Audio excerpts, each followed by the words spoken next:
Okay, yes, okay. तो जो मैं बात कर रहा था कि चाइना जो है हमारा यहाँ पर वर्ल्ड लेवल में जो ग्लोबल जो एक बिजनेस कम्युनिकेशन होते हैं, तो चाइना का कुछ चीजें खराब हो गया, क्योंकि चाइना के साथ स्पेशली अमेरिका जैसे यूएस के साथ उसका सबसे बड़ा बिजनेस होता था। और हम लोग अब देख पा रहे हैं कि यूएस के साथ चाइना का एक पॉलिटिकल प्रॉब्लम तो चल रहा है। इंडिया के साथ तो ऑलवेज था, अभी और ज्यादा हो गया जब से ये लद्दाख में आके बैठा हुआ है। आज एक मीटिंग है, पता नहीं मीटिंग में क्या हुआ, भगवान करे कुछ अच्छा ही हो, कम से कम वार सिचुएशन क्रिएट ना हो। तो ये जो चाइना के अगेंस्ट में जो एक नेगेटिव इमोशंस चल रहा है पूरा ग्लोबल लेवल पे, गवर्नमेंट ऑफ इंडिया चाहते हैं कि इसका बेनिफिट इंडिया को मिले।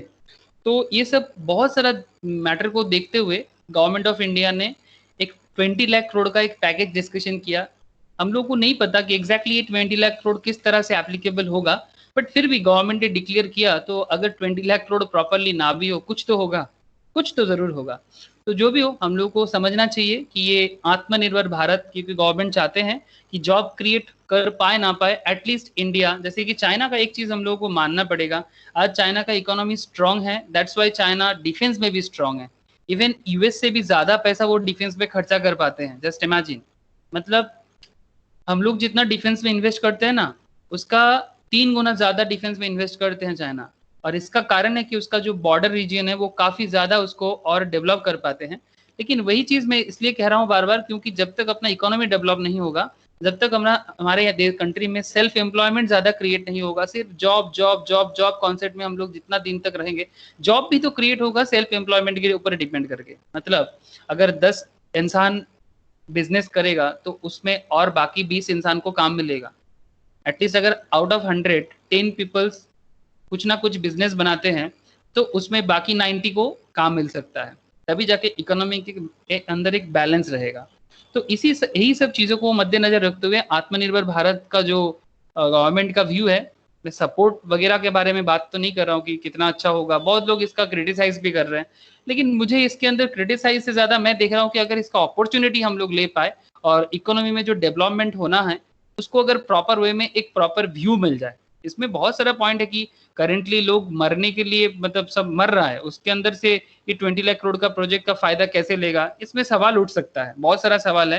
कि जब पूरा दुनिया पैंडेमिक से भरा हुआ है, हाँ, जो अपने अपने स्टेट से बाहर में है वो वापस आ रहा है, तो there are lots of controversies there.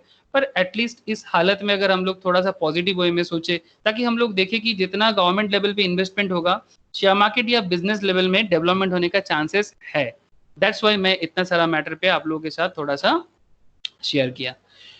Okay, मैं आप लोगों के साथ स्क्रीन शेयर करता हूँ। पहले मैं स्टॉक मार्केट के बेसिक्स में जाऊंगा, उसके बाद मैं आत्मनिर्भर भारत का जो पॉइंट है वहां पर आऊंगा। तो आप लोग थोड़ा सा देखना।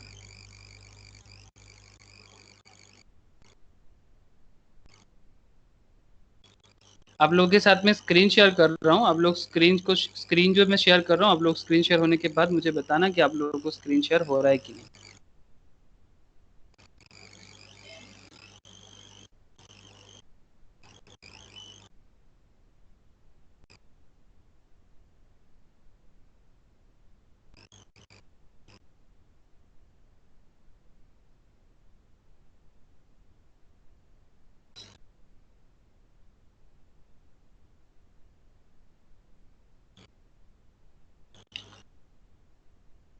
आई होप कि स्क्रीन शेयर हो रहा है आप लोगों के साथ, आप लोग मेरा स्क्रीन देख पा रहे हो।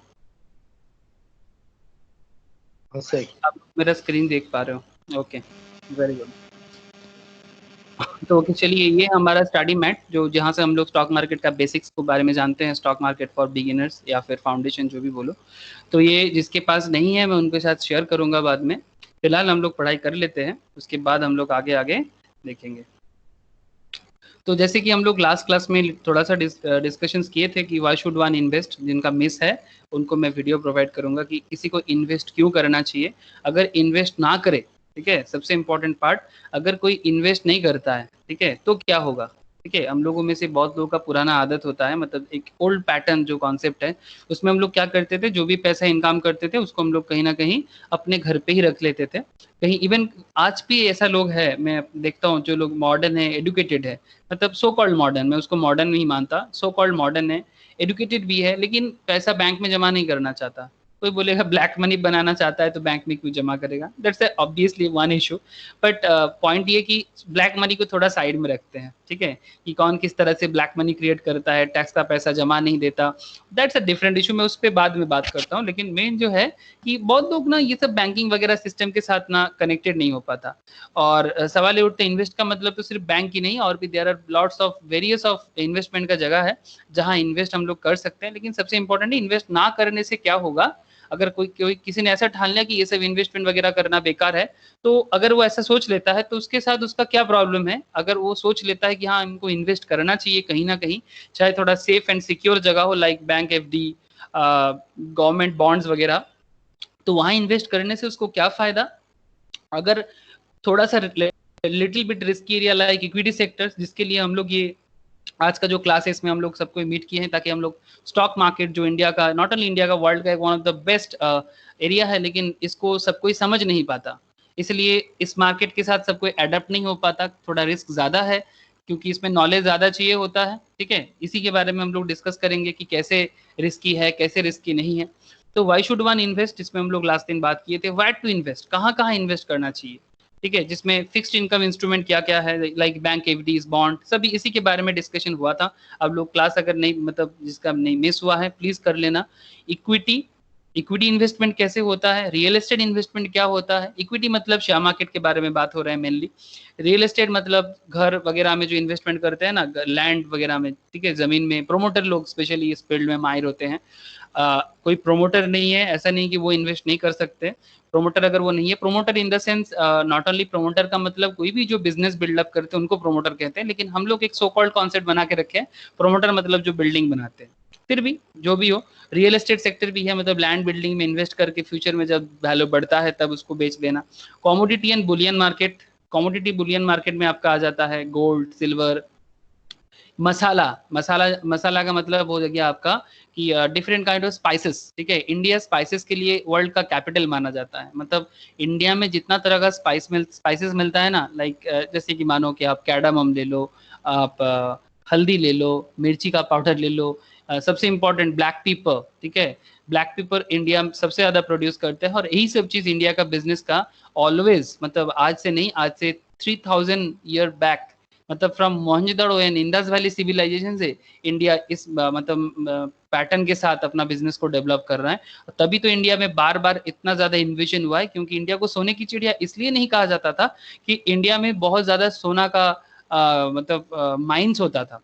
सोना का माइंस था इंडिया में, अभी भी है, आंध्र प्रदेश एरिया में कुछ है, लेकिन गोल्ड माइंस इतना भी नहीं है जितना दूसरे एरिया में, लाइक अफ्रीकन रीजन्स में गोल्ड माइंस है। लेकिन इंडिया का मेन जो है ना, that is agricultural resources and this kind of spices and different kind of things. यही है मतलब इंडिया का पैसा का ऑलवेज एक बहुत बड़ा जगह। तो कमोडिटी एंड बुलियन मार्केट, इसको हम लोग कमोडिटी मार्केट बोलते हैं। मल्टी कमोडिटी एक्सचेंज में जाके आप लोग इन्वेस्ट कर सकते हो। मतलब अगर किसी को स्पाइसेस में इन्वेस्ट करना है, अगर किसी को गोल्ड वगैरह में इन्वेस्ट करना है, तो क्या आपको गोल्ड घर पे लाना पड़ेगा? नहीं, बिल्कुल नहीं, ऐसा एकदम नहीं है कि गोल्ड घर में लाने का कोई जरूरत नहीं है। आप आराम से कमोडिटी मार्केट में अपना अकाउंट ओपन करके, जिस तरह से डीमेट अकाउंट ओपन होता है ना, सेम टू सेम वे में आप कमोडिटी मार्केट में भी अपना अकाउंट ओपन करके आप मार्केट में इन्वेस्ट कर सकते हो, और वर्चुअल लेवल में वो गोल्ड कमोडिटी आपके सामने होता है। जैसे ये आप लोग को कुछ दिख रहा है स्क्रीन पे, एमसीएक्स मल्टी कमोडिटी एक्सचेंज। हाँ हेलो, सर। हाँ ओके, सर। मैं आपको एक बार बस दिखाना चाहता हूँ कि हाँ सर, सिर्फ दिख रहा है। शेयर मार्केट नहीं, कि beyond share market there are lots of area जहां आप इन्वेस्ट कर सकते हो। अगर कभी भी आपको लगे थोड़ा फ्लेक्सिबल एंड वर्सेटाइल तो होना चाहिए, कि सिर्फ एक ही एरिया हम लोग क्यों देखें, हमेशा अपना इन्वेस्टमेंट को ऑलवेज थोड़ा बहुत मतलब फैला के रखना चाहिए। ताकि ऐसे एक कहावत है कि don't put your all the eggs in one basket, क्योंकि अगर एक एक सड़ेगा तो बाकी एक भी सड़ जाएगा, ऐसे एक कहावत आता है इस मार्केट में। इसलिए अपना जो भी वैल्यूएबल कैपिटल है, जो भी आप अपने लाइफ में इनकम करते हो या फिर सेविंग्स करते हो, तो उसको ना थोड़ा सा फैला के रखो, ताकि एक मार्केट में कुछ प्रॉब्लम हो तो दूसरा मार्केट आपको सपोर्ट दे दे। जैसे देखो यहाँ पर मैं आपको कमोडिटी मार्केट का तो अलग ही पढ़ाई होता है, मैं आपको बस एक ओवरव्यू दे रहा हूँ, क्योंकि सिक्योरिटी मार्केट फाउंडेशन में हम लोग ओवरव्यू ही लेते हैं मेनली, हर एक चीज के बारे में थोड़ा थोड़ा जानेंगे, बाद में जब आप किसी भी चीज पे डीप डाइव करेंगे तो आप अलग से उसके बारे में ज्यादा जान पाएंगे। तो फिलहाल मैं आपको बस ओवरव्यू दे रहा हूँ। जैसे कि आप देख सकते हो कि यहाँ पर देखो ये मार्केट अभी चल रहा है, गोल्ड वेना, गोल्ड पेटल, ठीक है, गोल्ड सिल्वर, सिल्वर एम, तो इस तरह से मार्केट में ये अभी लीड हो, मतलब अभी डीलिंग्स चल रहा है इसका। यहाँ पर अगर आप देखोगे यहाँ पर प्रोडक्ट भी है, ऑप्शंस भी है, ठीक है, आप एडुकेशंस भी ले सकते हो। Gold, gold meaning gold petal, silver, ठीक है। बेस मेटल्स पे देखो, ये इसको क्या कहते हैं, बुलियन, ये वर्ड हम लोग सुनेंगे आगे जाके कि बुलियन, बुलियन मतलब basically gold and silver related जो भी बिस्किट्स होते हैं ना, उसको बुलियन कहते हैं। बेस मेटल्स में आ जाते हैं आपका एल्यूमिनियम, कॉपर, लेड, जिंक, निकल। एनर्जी में आ गया आपका क्रूड ऑयल, नेचुरल गैस। और एग्री कमोडिटीज पे अगर आप देखो कि ब्लैक पेपर, जैसे कि मैं पहले ही बोल रहा था, cardamom, castor seed, cotton, crude palm oil, कापास, मेंथल ऑयल, आरबीटी, पामोलिन, ठीक है। तो ऐसे अलग अलग चीजें हैं जो मार्केट में मतलब आप इन्वेस्ट कर सकते हो, लेकिन इसके लिए आपको ओवरऑल इकोनॉमिकल सेंस चाहिए। और यही है कमोडिटी मार्केट, है ना, शेयर मार्केट का बेस। जिसका कमोडिटी मार्केट का कॉन्सेप्ट थोड़ा बहुत अच्छे से क्लैरिटी आता है, वो शेयर मार्केट को और अच्छे से समझ सकते हैं। क्यों, शायद सवाल आ सकता है। जैसे मानो कि अगर मैं गोल्ड का बात कर रहा हूँ, तो अगर गोल्ड का कोई कंपनी है जो गोल्ड को लेके बिजनेस करता है, लाइक पीसी चंद्र ज्वेलर्स, मैं एग्जांपल ले सकता हूँ ना, अच्छा share market listed gold companies, PC Chandra, और क्या है शेयर मार्केट में लिस्टेड? टाइटन है सर। हाँ बोलो। तनिष्क है सर, टाइटन है टाटा। Sir, Titan, Titan. हाँ, टाइटन तो वॉच कंपनी है टाटा का। तनिष्क का तो पार्टनरशिप है उसका। हाँ, तनिष्क का पार्टनर, हाँ वेरी गुड, तनिष्क पार्टनरशिप है। तो टाटा भी है, तो अलग अलग ऐसे कंपनीज है जो गोल्ड रिलेटेड बिजनेस करते हैं, डायरेक्ट भी है, इनडायरेक्ट लेवल में भी है। तो अगर गोल्ड का बिजनेस आपको समझना है तो आपको मार्केट में गोल्ड का अवेलेबिलिटी तो समझना पड़ेगा, मार्केट में गोल्ड का वैल्यूएशन क्या चल रहा है वो भी समझना पड़ेगा। तो अगर आपको कमोडिटी का एक ओवरव्यू है आपके पास, तो आप शेयर मार्केट में भी ना अपना नॉलेज को बड़ा अच्छे से इस्तेमाल कर सकते हो।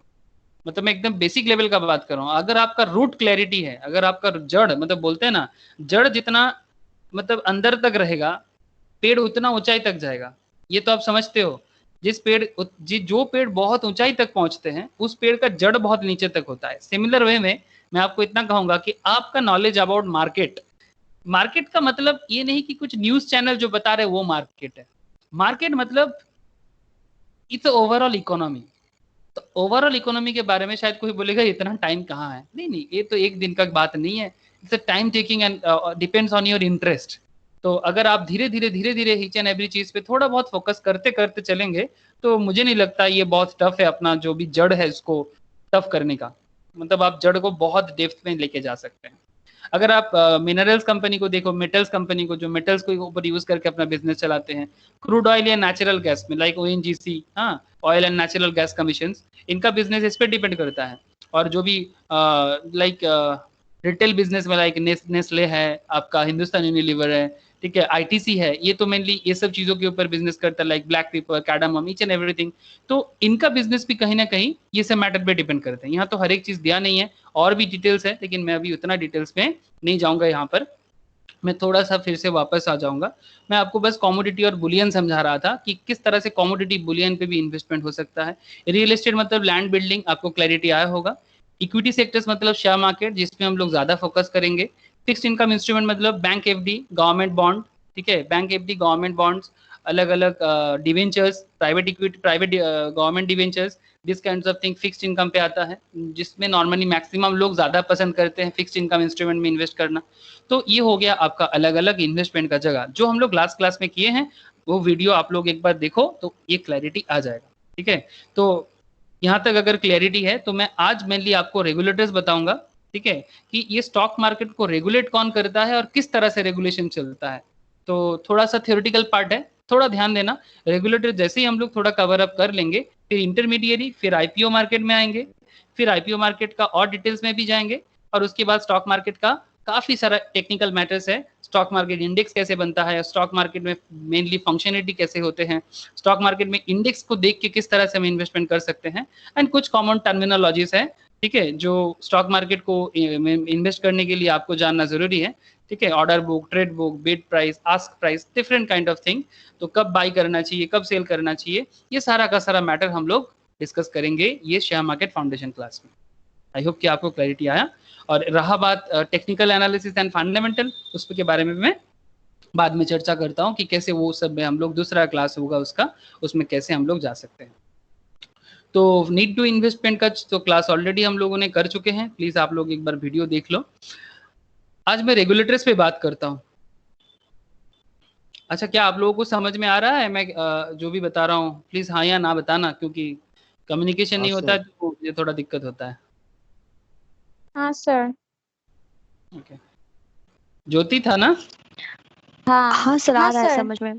ज्योति, ओके। ज्योति था। हाँ मतलब ज्योति था, मतलब ज्योति से ही बात करना। शंकर जी आपको सुनाई दे रहा है ना?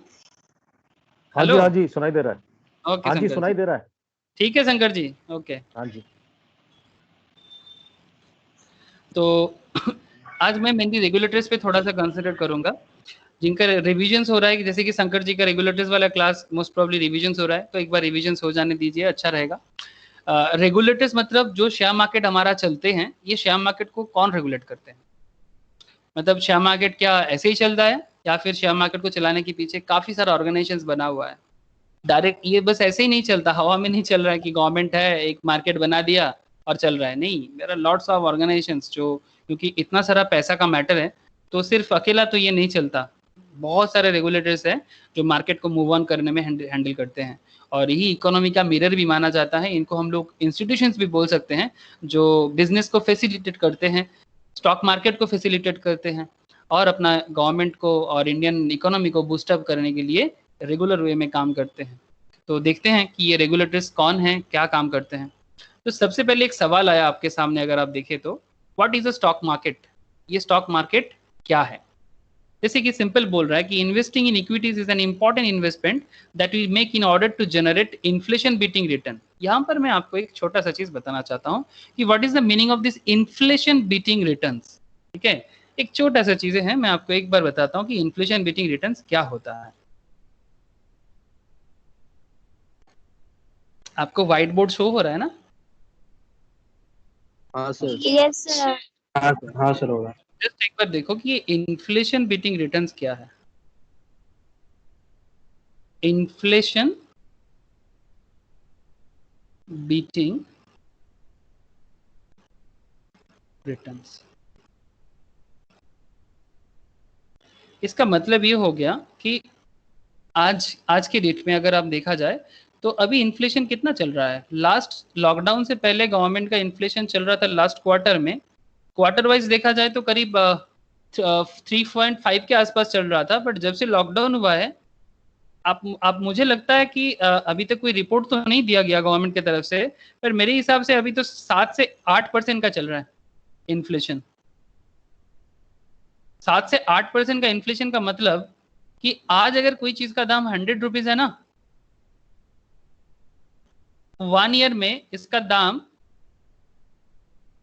108 हो जाएगा। मतलब आज अगर कोई चीज आप 100 रुपये में परचेस करते हो, तो नेक्स्ट ईयर में इसका दाम हो जाएगा 108।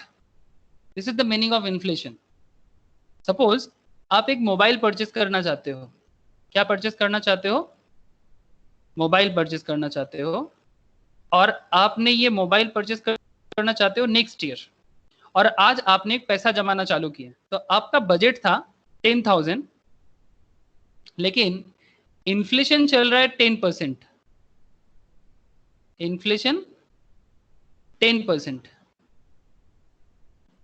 तो नेक्स्ट ईयर अगर यही मोबाइल जिसका आज का वैल्यू है 10,000, अगर इसको आपको नेक्स्ट ईयर में परचेस करना है, तो 10,000 का 10% कीजिए, मतलब और 1,000 रुपीज, है ना?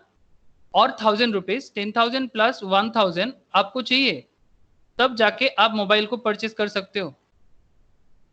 तो जाके आपका मोबाइल का क्या दाम हो गया?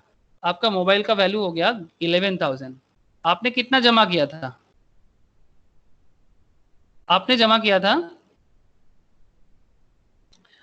किया था 10,000। है ना? हेलो, आपको समझ में आ रहा है? हाँ सर। हाँ सर। आपने जमा किया था 10,000, लेकिन आपने जमा किया था 10,000, लेकिन 1 ईयर बाद आपका मोबाइल फोन का कॉस्ट आ गया, आपका मोबाइल फोन का कॉस्ट आ गया 11,000। तो आप मुझे एक चीज बताओ कि एक साल में आपका मोबाइल फोन 1,000 रुपया में बढ़ गया, ऐसा तो होता है, ऐसा तो एकदम अनकॉमन बात तो कुछ है नहीं, ऐसा रियल में होता है। तो सवाल ये आता है कि अगर आपका एग्जिस्टिंग इनकम से आप ऐसा करना चाहते हो, तो आप तो वो मोबाइल 1,000 के लिए तो नहीं परचेज कर सकते। कोई बोलेगा मैं किसी से लोन ले लूंगा, तो उसमें भी आपका कॉस्ट बढ़ जाएगा अगर वो 1,000 आप लोन पे लेते हो। तो ये इन्फ्लेशन जो है ना, ये प्रॉब्लम ये करता है, ये तो सिर्फ एक मोबाइल का बात नहीं है। जैसे ये अगर आप अपने पापा को पूछते हो, या फिर कोई भी घर पे जो भी सीनियर है, अपना पापा हो, दादाजी हो, किसी को भी अगर आप ये सवाल करते हो, वो बोलता है कि बचपन में हमें 100 रुपया मिलता था, ऐसे बोलता था, बचपन में हमें 100 रुपया मिलता था और 1 मंथ चला लेते थे। ऐसा दादाजी लोग तो ऐसे ही बात करेंगे आपसे। और आज आपको अगर मंथली 10,000 भी दे देता है ना, तो भी आप बोलते हो कम पड़ गया। इसका मतलब यही है, इसका मतलब ये नहीं, इसका मतलब यही है कि inflation, inflation is always there. थोड़ा बहुत इन्फ्लेशन इकोनॉमी में कोई खराबी नहीं है, जानते हो ना। इन्फ्लेशन का रेट अगर मार्केट में 2 से 3% रहे ना, उसमें कोई खराबी नहीं है। लेकिन इन्फ्लेशन रेट अगर 5% तक मैनेजेबल है, लेकिन अगर यही इन्फ्लेशन, मतलब इनको हिंदी में बोलते हैं महंगाई, बंगाली में बोलते हैं मूल्य वृद्धि। जो लोग बंगाली समझते हो, उनको बोलते हैं मूल्य वृद्धि, मतलब चीजों का दाम बढ़ जाना हर साल। ये लैक ऑफ प्रोडक्शन और सप्लाई और डिमांड के गैप के कारण होता है। ये महंगाई किस लिए होता है, सवाल आ सकता है मन में। ये lack of production as well as supply and demand and supply का गैप के कारण होता है, चीजों का दाम बढ़ जाता है। जैसे कि आप लोग देखे होंगे रिसेंट ट्रेंड में, जैसे लॉकडाउन हुआ है, काफी सारा इंडस्ट्री लेवल में बंद आ चुका है। तो क्योंकि इंडस्ट्री बंद है, तो वही प्रोडक्ट मार्केट में डिमांड हो रहा है, तो ऑटोमेटिकली वेरी फ्यू प्रोडक्ट अगर अवेलेबल है मार्केट में, और उसके पीछे अगर काफी सारा लोग उसके पीछे भाग रहा है कि भाई मुझे ये प्रोडक्ट चाहिए, तो ऑटोमेटिकली चीजों का दाम क्या हो जाएगा, बढ़ जाएगा। जैसे हम लोग हर साल एक प्रोडक्ट में महंगाई देखते हैं, दैट इज ऑनियन, जो घर के लिए एकदम रेगुलर एक इंपॉर्टेंट वेजिटेबल्स है, और जो हर साल महंगाई में वो दिखाता है। लेकिन एक चीजों का महंगाई होना को इन्फ्लेशन नहीं कहते। जब सारा का सारा इकोनॉमिकल प्रोडक्ट जो भी मार्केट में बिकता है, वो सारा का सारा प्रोडक्ट ऑन एन एवरेज अगर एक मतलब मार्केट में इन्फ्लेशन क्रिएट करे, तो उसको कहते हैं इन्फ्लेशन। अब सवाल ये है कि ये इन्फ्लेशन बीटिंग रिटर्न क्या होता है। इन्फ्लेशन बीटिंग रिटर्न मतलब अगर इकोनॉमी का इन्फ्लेशन 2% 3% रहे, तो इसको बीट करना कोई बड़ा बात नहीं है, क्योंकि बैंक हमें 4% तक रिटर्न दे देते हैं सिर्फ सेविंग्स में ही। हेलो, क्या आपको मेरा बात समझ में आ रहा है? हाँ सर। हाँ सर। अगर इकोनॉमी में हाँ इन्फ्लेशन सर आ रहा है। 3% का है, अगर इकोनॉमी में इन्फ्लेशन 2-3% का है, तो कोई प्रॉब्लम नहीं, क्योंकि बैंक हमें 3-4% सेविंग्स में रिटर्न दे ही देते हैं। सिर्फ सेविंग्स में ही देते थे। सेविंग्स तो मेरा इन्वेस्टमेंट भी नहीं है, सेविंग्स तो जस्ट मेरा बैंक, मतलब मैं अपने पास ना रख के बैंक के पास रखता हूँ, और बैंक वो पैसा अपने बिजनेस के लिए यूज करते हैं। तो ये तो एक गुड इकोनॉमिकल फंक्शन हो गया। ऐसे नॉर्मली डेवलप नेशंस पे होते हैं, इंडिया जैसे कंट्री में इतना नहीं होता। ऐसे डेवलप नेशंस पे होते हैं कि वहां पर इन्फ्लेशन बहुत ही कम, और क्योंकि इन्फ्लेशन कम, तो ऑटोमेटिकली उनका इनकम अगर थोड़ा कम भी होता है ना, तो उनको दिक्कत नहीं होता। सिंपल बात है। तो अब सवाल ये उठता है कि इन्फ्लेशन को कंट्रोल कैसे किया जाए। ये तो इकोनॉमिकल कॉन्सेप्ट है, लेकिन सवाल ये है कि ये शेयर मार्केट हमें इन्फ्लेशन से किस तरह से हेल्प कर सकते हैं। शेयर मार्केट का एक सबसे इंपॉर्टेंट फायदा ये है कि जैसे हम लोगों ने ये सोचा था ना कि मेरा मोबाइल 10,000 का मोबाइल में 11,000 हो गया एक साल बाद, 10,000 का मोबाइल था, 1 ईयर बाद उसका दाम हो गया 10,000 का मोबाइल, उसका 1 ईयर बाद प्राइस कितना हो गया था 11,000। तो 10,000 का फोन, 10,000 का फोन जब 11,000 हो गया, दाम बढ़ गया, तो मार्केट में ऐसा कौन सा जगह है जो मुझे 10% रिटर्न दे देता है। अगर आप बैंक में एफडी भी रखते हो ना, वो भी आपको 7 से 8% देता है। हेलो, एम आई राइट और रॉन्ग? बैंक एफडी Yes, तो 7-8 sir. है ना, 6 से 7%। Right sir. 7% different bank to bank थोड़ा बहुत इधर उधर वेरी करता है। प्राइवेट बैंक थोड़ा ज्यादा देते हैं, गवर्नमेंट बैंक कम देते हैं। नॉर्मली मैं बात कर रहा हूँ, एक एवरेज आप लोग का अंडरस्टैंड करना। तो अगर आप 10,000 रुपये यहाँ पर भी रखते, तो भी आपका 300 रुपया शॉर्टेज है। अगर महंगाई और ज्यादा हो जाए, मतलब महंगाई का रेखा अगर 10% की जगह, जैसे कि अगर आप कुछ कंट्री है लाइक वेनेजुएला, जिम्बाब्वे, आप लोगों को मैं दिखाऊंगा, यहाँ पर इकोनॉमी काफी खराब है। वेनेजुएला में तो मतलब 50% के आसपास इन्फ्लेशन चलता है, इतना खराब हालत है। लेकिन मतलब ऑयल का मतलब बहुत बड़ा खान है, फिर भी इतना बड़ा प्रॉब्लम है क्योंकि वो लोग इकोनॉमी को हैंडल ही नहीं कर पाते। जिम्बाब्वे तो चाइना के पास बिक चुका है। हेलो, आप लोग जिम्बाब्वे का नाम सुने हो? क्रिकेट खेलता था पहले, हाँ सर। हाँ सर। हाँ सर, सुना है ना। जिम्बाब्वे अफ्रीका का एक नेशन है, अच्छा नेशन था, लेकिन दो रीजन, एक इनका चाइना के सामने बिक जाना। सोचो जस्ट अफ्रीकन रीजन को चाइना किस तरह से कैप्चर कर रहा है, बहुत भयंकर। चाइना से ना बच के रहियो। मैं आप लोगों को एक चीज दिखाऊंगा। और एक कंट्री है जो अभी, हाँ बोलो। एक क्वेश्चन था सर यहाँ पे। हाँ बोलो बोलो बोलो। सर ऐसा होता है ना कि एप्पल का कोई फोन लॉन्च किया तो हाँ 25,000 में मिलता है, लेकिन कहाँ दो पर? तीन साल एप्पल का कुछ फोन अगर अच्छा लॉन्च ठीक है, किया, 25,000 मिलता है, हाँ। हाँ तो 25,000 में मिलता है, तो आफ्टर 2-3 साल या 1.5 साल बाद कोई नया प्रोडक्ट जब एप्पल का लॉन्च होता है तो उसी 25,000 का फोन 20,000 में मिलता है, तो ऐसा दाम क्यों? तो कम हो जाता है। ये ऐसा क्यों होता है? टेक्नोलॉजिकल प्रोडक्ट के केस में ये एक्सेप्शनल पॉइंट है बाबू। क्योंकि जब टेक्नोलॉजी अपग्रेड हो जाते हैं तो पुराना टेक्नोलॉजी के लिए कोई ज्यादा दाम पे करना पसंद नहीं करेगा। तो ऑटोमेटिकली टेक्नोलॉजिकल प्रोडक्ट के केस में ये सिस्टम अलग से काम करता है। लेकिन मैं आपको एक चीज बता दूं, टेक्नोलॉजिकल इन्फ्लेशन है। अगर आप थोड़ा सा गौर करोगे ना, आप सिक्का का एक पहलू देख रहे हो कि एक फोन आज मार्केट में लॉन्च हुआ। हेलो, आप लोग ये मृत्युंजय का सवाल आप लोग सुने हो सब कोई?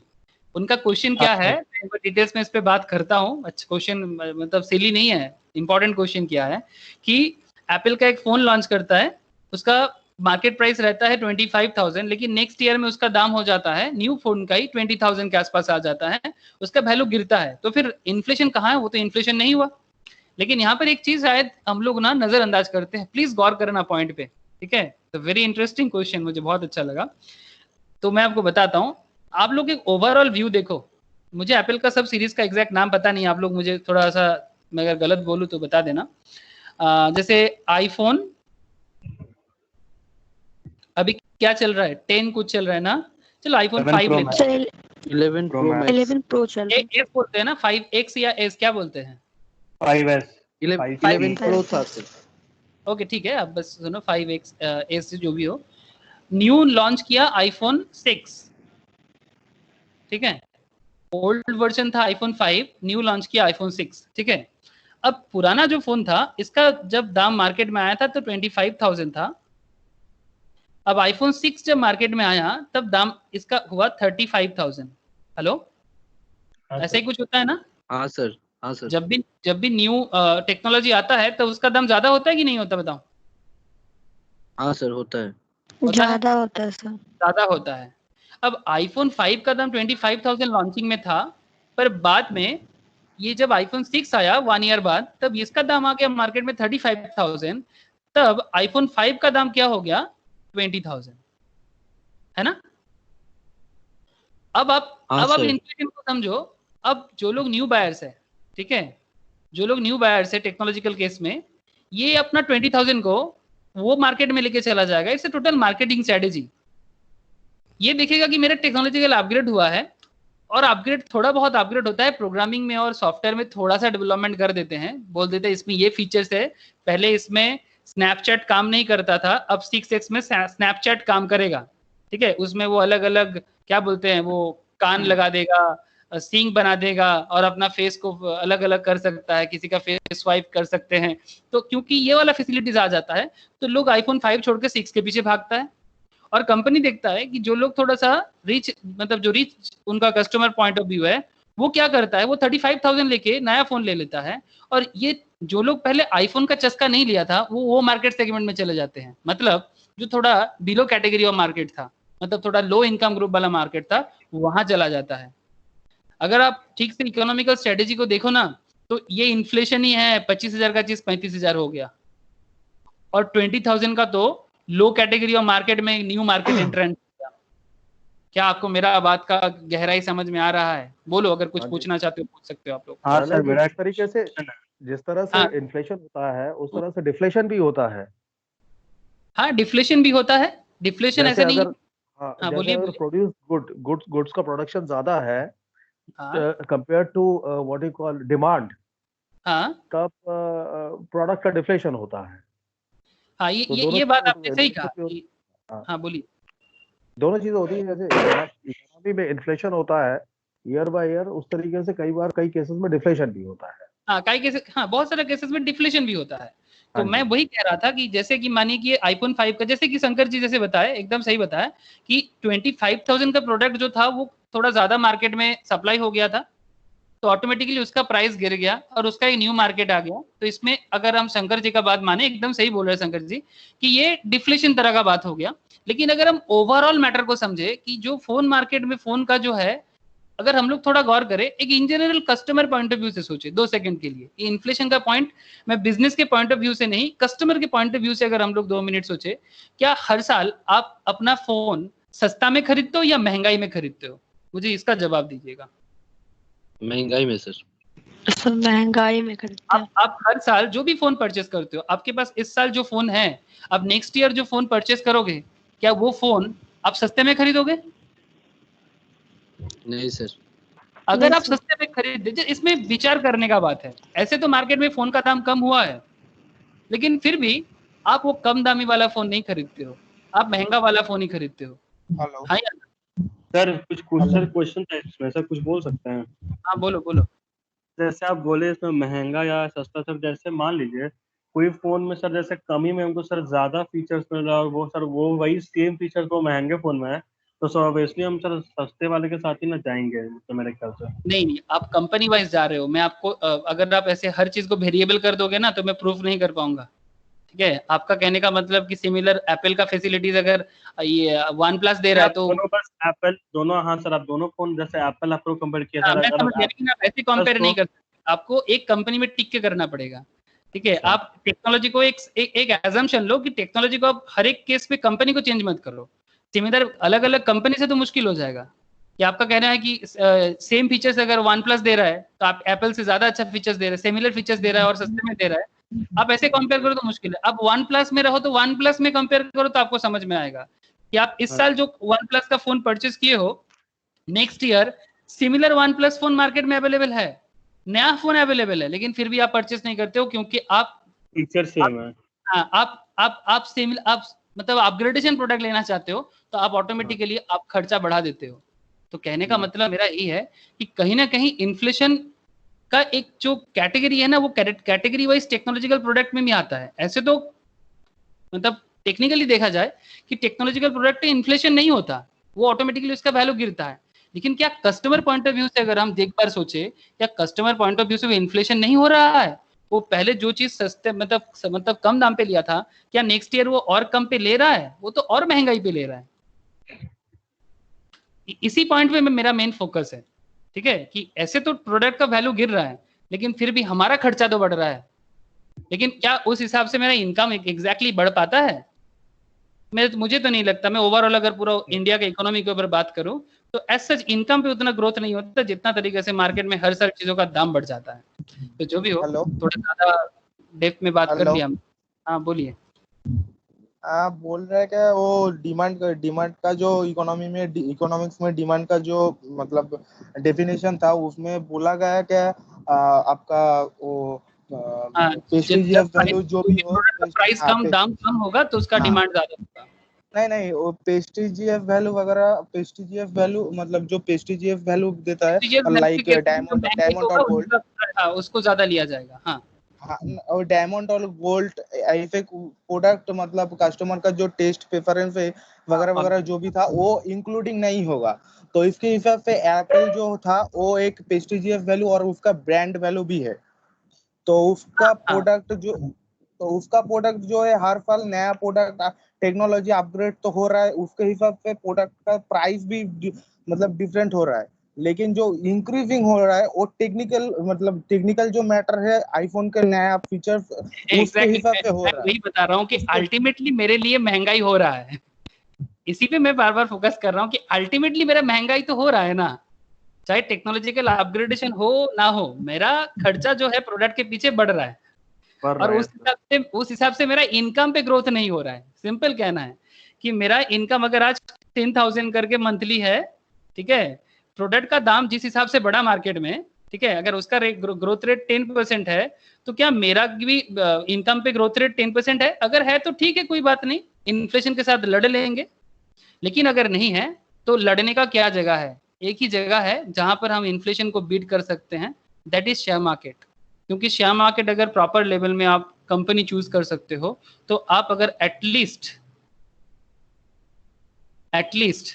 15% रिटर्न तो आप on an average share market last 15 year से दे रहा है, अगर आप 15% रिटर्न में कहीं पर इन्वेस्ट कर पाते हो तो आप ये अपना जो इन्फ्लेशन था ना मार्केट का, ये इन्फ्लेशन को आप बीट कर सकते हो। क्योंकि आप 10,000 रुपया 15% रेट में अगर कहीं से लाते हो तो ऑटोमेटिकली आपका 15% इंक्रीमेंट होता है और आपका जो भी महंगाई के साथ लड़ने का पैटर्न था, अगर महंगाई 10% भी था तो भी आप 5% प्रॉफिटेबल सिचुएशंस में हो। आई होप कि ये पॉइंट क्लियर है कि अगर एकमात्र शेयर मार्केट ही ऐसा है जहां पर आप इन्फ्लेशन बीट करने का जगह आपको मिलता है। बाकी अगर आप बैंक में रखोगे तो बैंक तो 7-8% दे रहा है, तो अगर मार्केट में 10% इन्फ्लेशन है और आप 7% 8% बैंक से ले रहे हो तो स्टिल आपको लग रहा था, एक गलतफहमी था कि आपके अंदर कि मेरा तो पैसा बढ़ रहा है, लेकिन महंगाई के साथ अगर आप देखो तो आप 2 से 3% फिर भी नीचे हो। मतलब आपको लगा था कि आप तो बैंक में रख के पैसा अपना बढ़ा रहे हो, लेकिन विद द इकोनॉमी आप एक साथ नहीं चल पा रहे हो। इकोनॉमी जहां 10% इन्फ्लेशन में चल रहा है, आप वहां पे 2 से 3% पीछे हो, तो बैंक आपको वो रिटर्न नहीं दे पाता। पोस्ट ऑफिस भी एज सच इक्विवेलेंट पोजीशंस पे चलता है। अगर कोई गोल्ड वगैरह में इन्वेस्ट करता है वो थोड़ा बहुत एट पार हो सकता है, लेकिन गोल्ड में डिपेंड करता है, फिर भी गोल्ड 9% के आसपास return on an average gold दे देता है। अगर कोई आपका रियल एस्टेट में इन्वेस्ट करना चाहे तो वहां पर वो बिट कर सकता है, लेकिन रियल एस्टेट का एक प्रॉब्लम यही है कि यहाँ पर आपके पास बहुत ज्यादा पैसा चाहिए, करोड़ों पैसा चाहिए। हाँ, कोई 10,000 1 लाख का जो मिडिल क्लास आदमी के लिए इम्पॉसिबल हो जाता है। तो ये बात सबके लिए हो रहा है, तो real estate is not cup of T for everyone. तो इसलिए रियल एस्टेट को हम लोग यहाँ पर साइड में रखते हैं।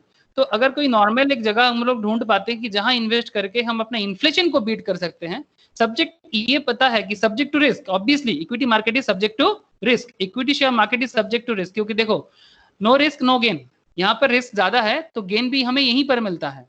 इसलिए अगर इन्फ्लेशन बीट करने का कोई जगह है, हिस्टोरिकली प्रूफ भी है कि एकमात्र हम शेयर मार्केट में ही अपना इन्फ्लेशन को बीट करने का मौका पाते हैं।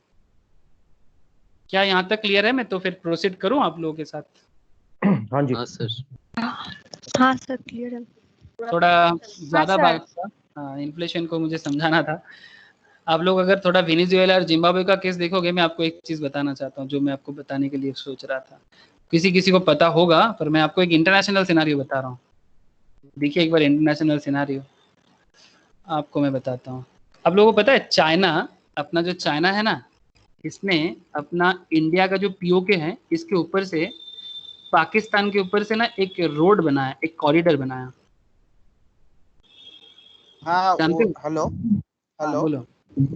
वो 2-3 साल पहले बना है, लेकिन उसका जो डेप्थ था वो पूरा पाकिस्तान के ऊपर आ गया।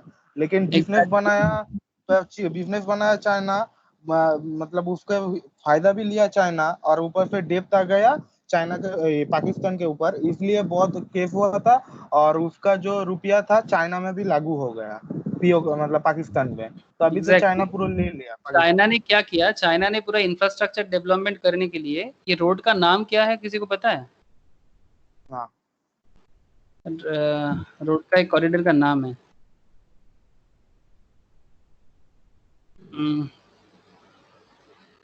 मुझे अभी याद नहीं आ रहा है। पाकिस्तान चाइना पाकिस्तान कॉरिडोर, एक कॉरिडोर है। China Pakistan economic corridor. हाँ, China Pakistan economic corridor. Thank you, Pakistan economic corridor, thank you. इसको मैं आपको एक बार एक छोटा सा चीज दिखाना चाहता हूँ कि अगर आप ये कॉरिडोर को एक बार देखोगे ना, मैं आपको मैप शो कर रहा हूँ मैं आपको। आप देखो कि चाइना का प्लान देखो, इंडिया ऐसा कब सोचेगा पता नहीं, ठीक है, किसी का जगह मत हड़पो, लेकिन इस तरह से पॉलिटिकल जो सिनारियो है इसको बना के रखना जरूरी है, नहीं तो ना ये चाइना हमेशा तंग करके रखेगा। ये देखो, ये मैं बस आपको दिखाना चाहता हूँ, ये रोड नेटवर्क देखो आप, ये देखो, ये अपना ये वाला जो पार्ट है ना, देखो चाइना दिख रहा है। बेसिकली ये कश्मीर के साथ पार्ट मतलब कनेक्टेड, मतलब जो एरिया है वो है, ये कश्मीर का जो पीओके पार्ट है, मतलब जो पाकिस्तान ने ऑक्युपाई करके रखा, वहां से चाइना, जो आज चाइना का तिब्बत पार्ट है, वहां से लेके चाइना क्या कर रहा है, एक रोड बनाया गिलजित बल्तिस्तान, जो कश्मीर का पार्ट है, हमारा इंडिया का पार्ट है, लेकिन पाकिस्तान ऑक्यूपाई करके रखा है। वहां से लेके इस तरह से रोड बना के, ये जो दिख रहा है आप लोगों को, दिख रहा है ना आप लोगों को, आप लोग जूम कर सकते हो मोबाइल में, ये ना एकदम, ये आपका, ये जहां पर लास्ट ये लोग पहुंचा, कहाँ पहुंचा जानते हो? ये एरिया का नाम है, आप लोग बाद में इसमें और ज्यादा देख सकते हो, इस जगह का नाम है गदर। वो मूवी आया था ना सानी देओल का, गदर, एक वही गदर है। ये गदर जो है ये आपका आता है सिंध प्रोविंस ऑफ पाकिस्तान, ठीक है, ये पाकिस्तान का सिंध प्रोविंस में आता है, गदर पोर्ट है। गदर जो एरिया है ये सिंध प्रोविंस आपका ये बलूचिस्तान में आ जाता है, ठीक है, बलूचिस्तान प्रोविंस में आ जाते हैं, not Sindh. Sindh this part is Sindh, this part is Balochistan. Balochistan में आता है आपका ये वाला पार्ट गदर, और वो गदर से ये गदर पोर्ट को यूज करके बहुत बड़ा पोर्ट बनाया। अब देखोगे तो चौंक जाओगे, अभी तक काम नहीं चालू कर पाया, बहुत मुश्किल है, ठीक है, अभी उसका बहुत बड़ा लॉस है। लेकिन ये जो पूरा का पूरा इंफ्रास्ट्रक्चर का डेप्ट है ना, अभी पाकिस्तान पे आ गया, क्योंकि चाइना इंफ्रास्ट्रक्चर डेवलपमेंट किया। अभी चाइना तो कुछ कर नहीं रहा है, तो पाकिस्तान बिकने का पूरा एकदम कगार पे खड़ा है। कभी भी पाकिस्तान बिक जाएगा और चाइना पूरा पाकिस्तान को ले लेगा। इसमें हम लोगों को हंसी आ सकता है कि पाकिस्तान तो मरेगा तो अच्छा ही है, लेकिन इसमें इंडिया को डर है, क्योंकि अगर पाकिस्तान में चाइनीज मिलिट्री आ जाएगा ना, किसी भी तरह से चाइना का ऑक्यूपेशन आ जाएगा, तो इंडिया को तंग करके रखेगा। पूरा राजस्थान, गुजरात, कश्मीर, पूरा का पूरा एरिया बहुत मुश्किल हो जाएगा। भगवान करे मेरे हिसाब से कि चाइना मतलब कैसे भी करके पाकिस्तान अपने आप को बचा ले, नहीं तो मुश्किल और बढ़ेगा। और ये पाकिस्तान चाइना का खेल देखो, वो गदर पोर्ट से अपना प्रोडक्ट को अफ्रीकन रीजन, अगर आप इस तरह का एरिया को देखते हो ना, वो मिडिल ईस्ट होकर अफ्रीका में जाता है, तो वो गदर पोर्ट को यूज करके, अरेबियन से यूज करके पूरा Middle East and then Africa, पूरा रीजन को कैप्चर करना चाहता है। एंड क्योंकि चाइना का इंडियन ओशियन पे कोई भी पोर्ट नहीं है, उसका जो भी है पैसिफिक ओशियन पे है, इसलिए चाइना चाहता है कि वो इंडियन ओशन पे भी अपना झंडा गाड़े। और इसीलिए ये बहुत ही हाई ऑब्जेक्टिव वाला चाइना का प्रोग्राम है, स्पेशल इकोनॉमिक जोन। आप लोग समझ पा रहे हो, ये ग्लोबल इकोनॉमी के बारे में भी बात कर रहा हूँ, ठीक है, तो आप लोग बाद में ये चाइना, हाँ बोलो। ऐसा काम तो वो श्रीलंका पे भी कर रहा है। हाँ, श्रीलंका पे भी किया, श्रीलंका पे भी सिमिलर किया। श्रीलंका पे काफी सारा पोर्ट चाइना ने बनाया, बहुत सारा पोर्ट बनाया। तो इस तरह से चाइना ना पूरा इकोनॉमी को मतलब एकदम अपने अंदर ले रहा है। तो प्लीज आप लोग ये सब मैटर पे थोड़ा फोकस किया करो, क्योंकि ग्लोबल इकोनॉमी में फोकस करना जरूरी हो जाता है। ओके, कोई बात नहीं है, बस मुझे आपको शो करना था। मैं फिर से आता हूँ जहां पर हम लोग थे। तो जो भी हो, इन्फ्लेशन बीटिंग रिटर्न्स पे मैंने काफी बात कर चुका। तो this was the conclusion we drew from the previous chapter. Having said that, now do we about investing in equities? क्या हम इक्विटी में इन्वेस्ट करना चाहते हैं? Clearly, before we dwell further into this topic, it is extremely important to understand the ecosystem in which equities operate. ये जो अपना equity market है, ये कौन सा इकोसिस्टम में ऑपरेट होता है, इसको जानना भी जरूरी हो जाता है। Just like the way we go to the neighbourhood kirana store, मतलब नेबरहुड किराना स्टोर मतलब आप लोग समझ गए होंगे, जैसे कि मतलब ग्रोसरी स्टोर में हम लोग जाते हैं ना, और supermarket to shop our daily needs. Similarly we go to the stock market to shop. ये स्टॉक मार्केट सिमिलर वे में काम करता है। मतलब बहुत लोग सोचते हैं कि क्या बड़ा चीज होगा, ऐसे भी कोई बड़ा खास चीज नहीं है। For equity investment, stock market is where everyone who wants to transact in shares go to. But एक चीज है कि अगर आप जैसे कोई भी आपको सब्जी चाहिए, तो आप सब्जी दुकान में जाके पूछते हो कि भैया मुझे 1 किलो बैगन दे दो, 1 किलो ये दे दो, जो भी सब्जी है, लाऊ दे दो, कुमड़ा दे दो, जो भी आपको पसंद है। सिमिलरली आप रास्ते में चल रहे हो, न्यू टाउन एरिया में या सॉल्ट लेक एरिया में चल रहे हो, और आपको कहीं पर टाटा का कंपनी का ऑफिस दिख गया, टीसीएस का ऑफिस दिख गया, तो आप टीसीएस के ऑफिस में जाके उनको अगर पूछोगे कि भाई आपका शेयर कितने में चल रहा है, मैं आपका शेयर परचेस करना चाहता हूँ, क्या अभी आप देंगे? तो ऐसा नहीं होता है, ठीक है। It's similar type of neighbourhood kirana store, but ऐसा नहीं कि रास्ते में चलते चलते आपको जो भी कंपनी का ऑफिस दिख गया और आप वहां पर जाके पूछ ले कि हमको आपका शेयर परचेस करना है, तो ऐसा नहीं होता। जोक से पार्ट, बट बस समझाने के लिए था कि आपको समझना चाहिए कि ये पूरा का पूरा खेल डिजिटली कंट्रोल होता है, जिसके हाई अथॉरिटी में रहता है कौन? SEBI, security exchange board of India. क्या क्लैरिटी आ रहा है? मैं आपको पूछ रहा हूँ सबको एक बार, क्या सबको मेरा समझ में आ रहा है कि जो भी मैं कह रहा हूँ? Yes sir. हाँ सर, ये सर आ रहा है। भी है, लाइक कोमल है, जिनको जो नया है, Aditya, hello, yes sir. Okay, समझ में आ रहा है ना सर? आ रहा है। ओके, ठीक है, thank you. Transact in simple terms means buying and selling. मतलब बेसिकली दुकान में जाके हम लोग क्या करते हैं? परचेस, बाइंग, सेलिंग करते हैं। शेयर मार्केट भी सिमिलर वे में बाइंग सेलिंग का ही जगह है। For all practical purpose, you can't buy or sell shares of a public company like Infosys without transacting through the stock market. ठीक है, स्टॉक मार्केट में जाके ही आप बाई सेल कर सकते हो। एकदम सिंपल है, मैं आपको एक दिखाता हूँ एक छोटा सा चीज कि किस तरह से शेयर मार्केट में जाके बाई सेल होता है। मैं आपको एक छोटा सा चीज दिखाता हूँ, एक second.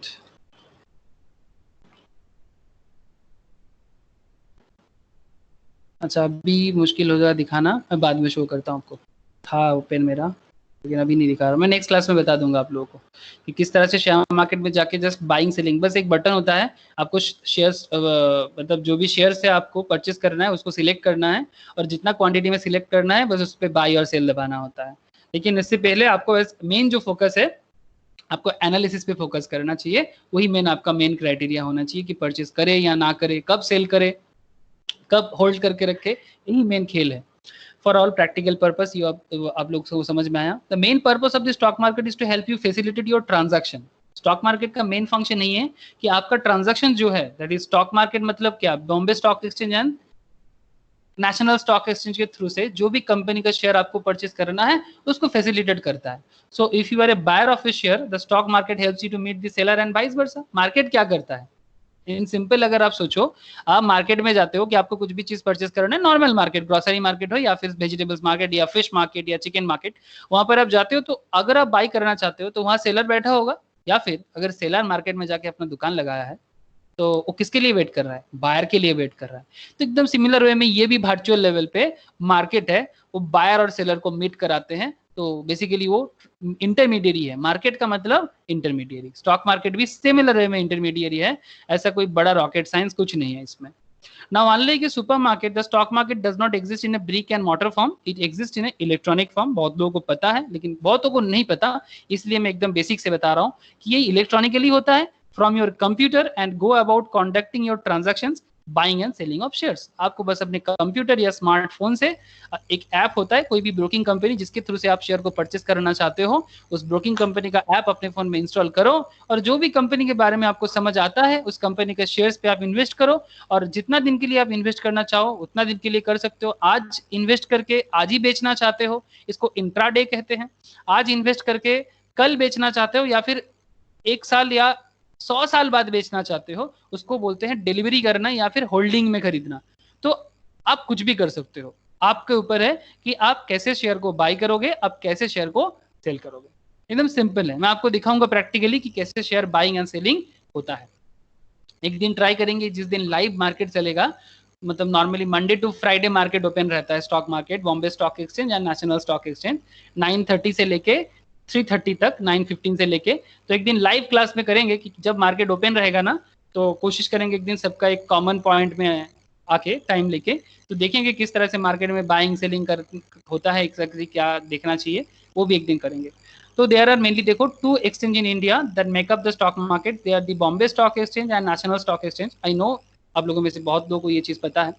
Beside this 2 exchange there are a bunch of other regional stock exchange. ये पहले था, आज भी है, सिर्फ कुछ ऑफिशियल काम करते हैं लेकिन एग्जैक्टली लाइव नहीं है अभी। जैसे कि Bangalore stock exchange, Madras stock exchange, Calcutta stock exchange. Calcutta stock exchange भी आप लोगों का एग्जाम होता है आजकल, जो लोग सिक्योरिटी मार्केट का पढ़ाई कर रहे हो, ठीक है, NISM का, उनका exam centre Calcutta stock exchange में जाना पड़ता है। या फिर यहाँ पर कोलकाता में जो लोकल कंपनीज है यहाँ का, ये लोग स्टॉक एक्सचेंज के थ्रू से अपना थोड़ा बहुत ऑफिशियल काम को हैंडल करते हैं। अदरवाइज बाकी जो स्टॉक एक्सचेंज है, कानपुर, बॉम्बे बोल दिया, बैंगलोर, कोलकाता, ये सब स्टॉक एक्सचेंज अभी उतना फंक्शनलिटी नहीं है। मेन जो एक्सचेंज का फंक्शनलिटी है वो BSE के पास है। BSE और टोक्यो स्टॉक एक्सचेंज का नाम आपको सामने लाना चाहिए, जो वर्ल्ड का one of the first, world का नहीं, एशिया का one of the first stock exchange माना जाता है।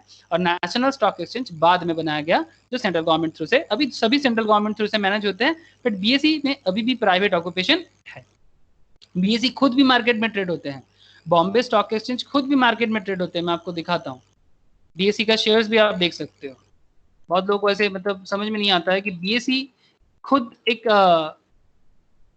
मार्केट में स्टॉक एक्सचेंज का काम करते हैं, मतलब इसके थ्रू से जाके आप मार्केट में शेयर परचेस कर सकते हो।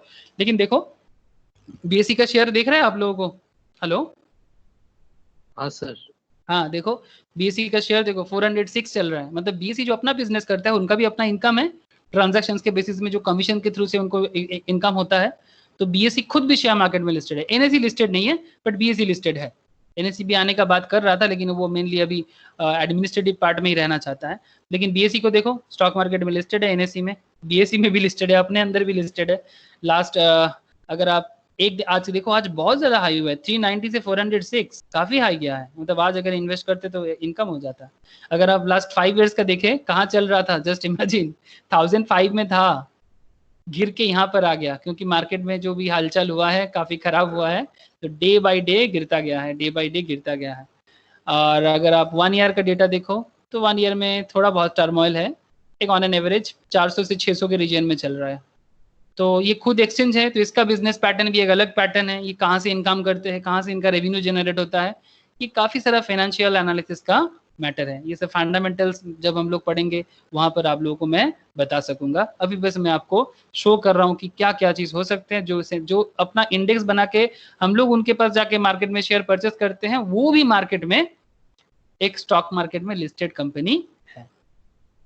क्या आपको पॉइंट समझ में आया? BSE में हम जाके स्टॉक को परचेस करते हैं, लेकिन BSE खुद भी एक कंपनी है जो खुद ऑलरेडी स्टॉक मार्केट में लिस्टेड है अपने बिजनेस के ऊपर। तो कैसे बिजनेस करते हैं, क्या उसका फंक्शनलिटी है, क्या रेवेन्यू जनरेशन का टेक्निक है, ये सब फंडामेंटल्स का पैटर्न है। मतलब जब ये स्टॉक मार्केट का ही एक एडवांस पार्ट है, technical analysis and fundamental analysis, उसमें ये सब चीजों के बारे में हम आपसे बात कर सकते हैं। अभी बस ओवरव्यू मैं आपको दे रहा हूँ। स्टॉक मार्केट पार्टिसिपेंट्स के बारे में अगर मैं थोड़ा सा बात करूं, प्लीज ध्यान देना। स्टॉक मार्केट पार्टिसिपेंट्स बड़ा इंटरेस्टिंग है कि ये स्टॉक मार्केट पार्टिसिपेंट्स है कौन, और यही तो है जो मार्केट में अपना मतलब दबदबा रखते हैं, और इन्हीं के कारण ये मार्केट बना है। मार्केट बना है जैसे कि हम लोग जानते हैं कि कोई भी मार्केट, अगर आप बड़ा बाजारी ले लो, ठीक है, क्योंकि वहां पर बहुत सारे सेलर्स है, बहुत सारे बायर्स है, बहुत सारे लैंड ओनर्स है, मतलब जिनका पास घर है, जिनके पास दीवारें हैं। बड़ा बाजार पे तो दीवार भी बिकता है, मतलब अगर किसी का एक वाल भी है, हाँ, तो वो वाल भी 10,000 रुपया रेंट पे बिकता है। तो जस्ट इमेजिन, तो ये लोग क्या है, मार्केट पार्टिसिपेंट्स बड़ा बाजार का। बड़ा बाजार एशिया का one of the largest wholesale market है, ठीक है। तो सिमिलर वे में स्टॉक मार्केट में भी काफी सारा पार्टिसिपेंट्स होंगे जो बेसिकली मार्केट को ऑपरेट करते हैं। अगर इनका मेन जो जिनका है, जैसे कि domestic retail participants, that means you and मी, आप और हम जैसे लोग, डोमेस्टिक रिटेल पार्टिसिपेंट्स कहा जाता है इनको। These are people like you and me transacting in market. इनके कारण ही मार्केट में डेली का जो हलचल मचा रहता है ना, एक डेली का मार्केट में up down, this is the main reason by these persons, domestic retail participants। ये सब वर्ड पे ध्यान देना कि इनको डोमेस्टिक रिटेल पार्टिसिपेंट्स कहा जाता है। ये सब एग्जाम का क्वेश्चंस भी है, और आपको रियलिटी पे भी समझना चाहिए कि मार्केट किस तरह से फंक्शन करते हैं। NRI एंड OCI, ठीक है, मतलब ये non returning Indians, basically these are the people of Indian origin but based outside India. OCI का full form most probably overseas citizen of India, ठीक है, जो इंडिया के बाहर रहते हैं, ओरिजिन उनका इंडियन है, इसलिए इंडियन मार्केट में वो काफी इन्वेस्ट करते हैं, इमोशनल अटैचमेंट है, और इंडिया में पैसा खासा दिख रहा है तो इंडिया के बाहर बैठ के इंडियन मार्केट में इन्वेस्ट करते हैं। तो इनके कारण भी इंडियन बिजनेस को काफी डेवलपमेंट होता है। डोमेस्टिक इंस्टीट्यूशंस पे अगर आप थोड़ा ध्यान दो, डोमेस्टिक इंस्टीट्यूशंस ये जो है, इनके कारण ना इंडिया में स्टॉक मार्केट रन होता है। मतलब इंडिया का जो स्टॉक मार्केट फंक्शन करते हैं और इतना बड़े बड़े वैल्यू पे फंक्शन करते हैं ना, इसके पीछे ना ये डोमेस्टिक इंस्टीट्यूशंस है। जैसे हम लोग LIC में पैसा डालते हैं, हेलो, हम लोग LIC में पैसा डालते हैं ना, बहुत लोगों को लगता है कि LIC में पैसा डाल दिया तो उनको लगता है मेरा इन्वेस्टमेंट तो चल रहा है, और घर घर में LIC एजेंट कैसे पहुंचते हैं सबको पता है। गवर्नमेंट ऑफ इंडिया का है, life insurance corporation of India, जिंदगी के बाद भी जिंदगी के साथ भी, है। तो नॉर्मली जो आम जनता है हमारे देश का, इनको सेविंग्स करना सिखाया LIC ने। पहले इंडियंस को ना, अब स्पेशली आफ्टर ब्रिटिश एरा का बात कर रहा हूँ मैं, इंडियंस का बात जब भी मैं करता हूँ भारतीय का, मतलब पुराना भारत बहुत डेवलप था। ये बार बार इन्वेशन के बाद का इंडिया थोड़ा अलग हुआ है। इंडिया के से बहुत सारा चीज छीन लिया गया, इंडिया खुद भी छीनने दिया। तो ये इंडिया ब्रिटिश जाने के बाद हम लोग सेविंग्स करना भूल गए थे, इनकम करना भूल गए थे। अगर किसी के दाया पे चल जाए तो बहुत बढ़िया था। तो आफ्टर 1960-70s के बाद से LIC अपना फंक्शंस को बढ़ाया और धीरे धीरे इंडियंस को सेविंग्स करना सिखाया। और जैसे ही सेविंग्स करना सिखाया, मैं आपको बताता हूँ कि हम लोग मार्केट में इन्वेस्ट तो नहीं कर पाते डायरेक्टली, बहुत लोग इंडिया में हार्डली 4% लोग मार्केट में इन्वेस्ट करते हैं आउट ऑफ 130 करोड़, लेकिन बाकी पैसा LIC में, इंश्योरेंस में तो काफी लोग इन्वेस्ट करते हैं। तो अल्टीमेटली हम चाहे ना चाहे हमारा पैसा मार्केट में ही जाता है। हेलो, हम चाहे ना चाहे हमारा पैसा मार्केट में ही जाता है। क्या आपको ये मेरा बात समझ में आ रहा है? हाँ सर। हाँ, हम लोग बहुत लोग नहीं चाहते कि हम स्टॉक मार्केट में इन्वेस्ट करें, क्योंकि मैक्सिमम परसेप्शन ये है कि शेयर मार्केट जुआ है, यहाँ पैसा डूब जाते हैं। हेलो, है ना? स्टॉक मार्केट जुआ है, पैसा डूब जाएगा, लेकिन हमारा पैसा LIC इंश्योरेंस कंपनीज वगैरह के थ्रू से कहाँ पहुंचता है? स्टॉक मार्केट में पहुंचते हैं। हाँ, कुछ सिक्योर्ड जरूर होते हैं, लेकिन मैक्सिमम पैसा वो लोग इन्वेस्ट करके इनकम जनरेट करते हैं।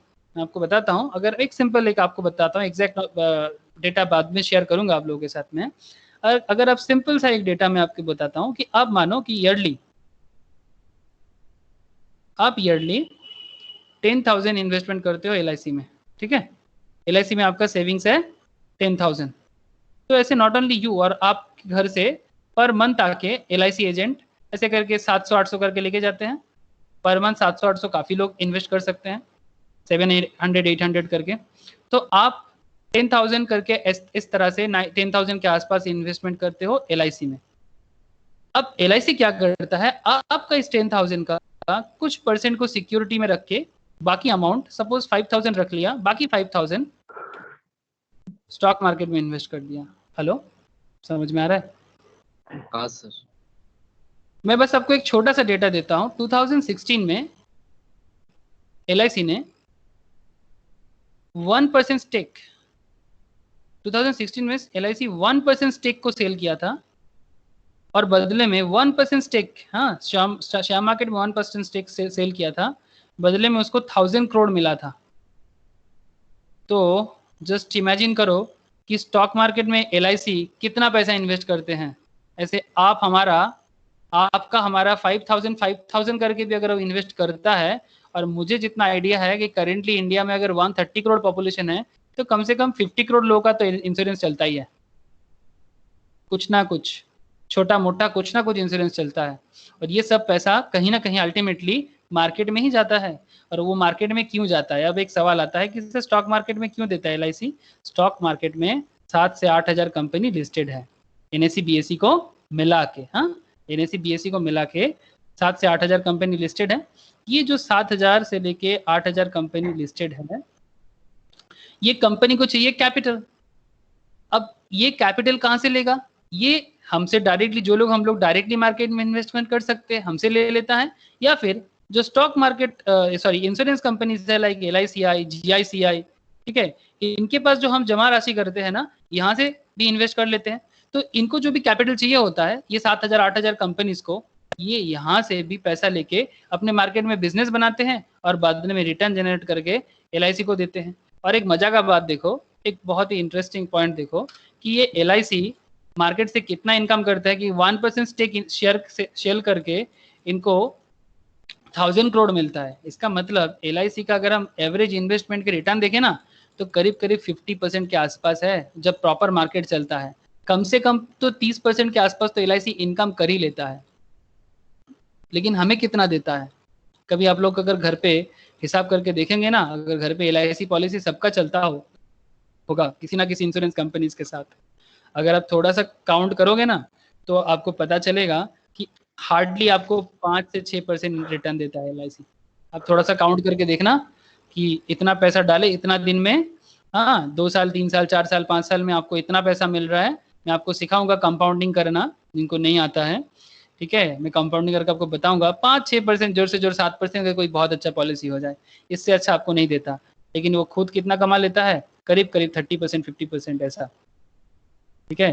तो जस्ट इमेजिन कि कितना प्रॉफिट कर लेता है, जस्ट बिकॉज उनके पास नॉलेज है। और वहां पर बड़े बड़े नहीं, बस आप जैसे पढ़ाई कर रहे हो ना, सिमिलर वे में उनके पास फाइनेंशियल स्कॉलर बैठा हुआ है, जिसके पास फाइनेंशियल इन्वेस्टमेंट का नॉलेज है, फाइनेंशियल नॉलेज है। तो नॉलेज इज एवरीथिंग। मैं आपको बस एक ही चीज बताऊंगा कि मार्केट का नॉलेज इज एवरीथिंग। अगर आपके पास फाइनेंशियल नॉलेज हो तो आप भी मेहनत कर सकते हो, दिमाग लगा के आप खुद कमा सकते हो। आपको LIC में इन्वेस्ट करने का जरूरत नहीं है। लेकिन क्या है ना, हम लोग थोड़ा डर जाते हैं, इतना हेडेक कौन लेगा, तो ऑटोमेटिकली हम लोग वहाँ शिफ्ट हो जाते हैं। क्या आप लोगों को समझ में आया? हाँ हेलो, सर। हाँ सर। आया। हाँ सर, आया। किस तरह से पूरा मार्केट फंक्शन करता है, मैं आपको उसी का एक सर्कुलेशन पैटर्न बता रहा हूँ कि हम लोग खुद भी इन्वेस्टमेंट करते हैं, लेकिन ऐसा ऐसा अमाउंट में क्वांटिटी में काफी कम है। 135 करोड़ के आसपास का पॉपुलेशन में हार्डली 3 to 4% पॉपुलेशन इन्वेस्ट कर पाते हैं मार्केट में, वो भी एक्टिवली 3%। तो जस्ट इमेजिन कि मतलब 2 करोड़ लोग भी प्रॉपर्ली, 2-3 करोड़ लोग भी प्रॉपर्ली इन्वेस्ट नहीं करता, तो मार्केट अभी भी बहुत ज्यादा खाली है। मतलब मार्केट का अपॉर्चुनिटी बहुत ज्यादा ओपन है।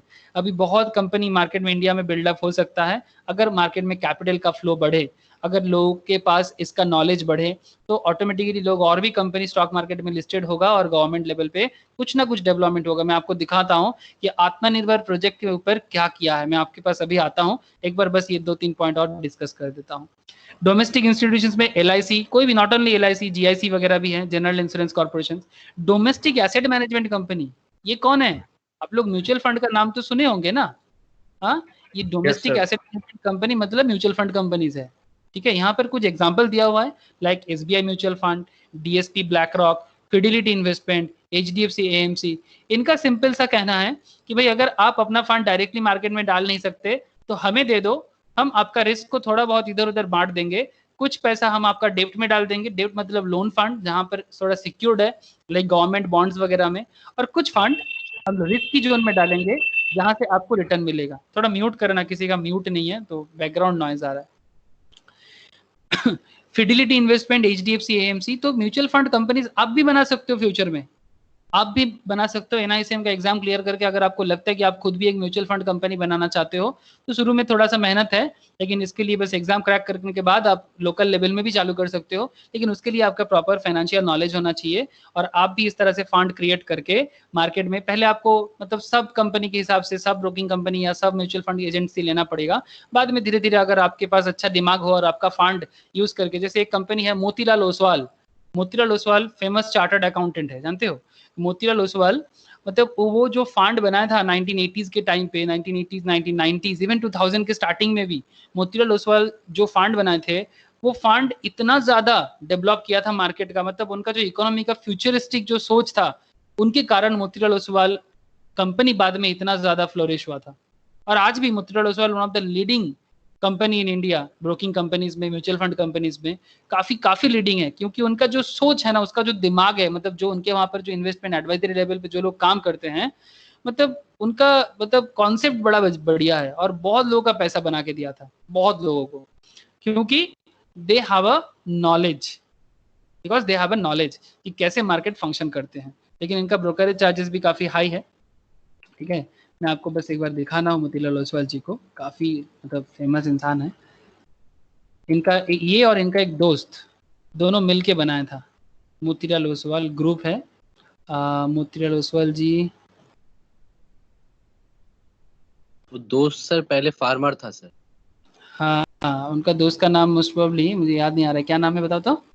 रामदेव अग्रवाल। रामदेव हाँ, अग्रवाल सर वारेन बफे से हाँ, मतलब यानी कि फार्मर से बहुत 18,000 करोड़ का प्रॉपर्टी बनाया उसने। ये $1 बिलियन। ठीक है, अभी उनका $1 बिलियन का $1 बिलियन का नेटवर्थ है, काफी फेमस है। इसके बारे में मैं बाद में आप लोगों के साथ चर्चा करूंगा केस स्टडीज में कि ये लोग क्या सोचा था।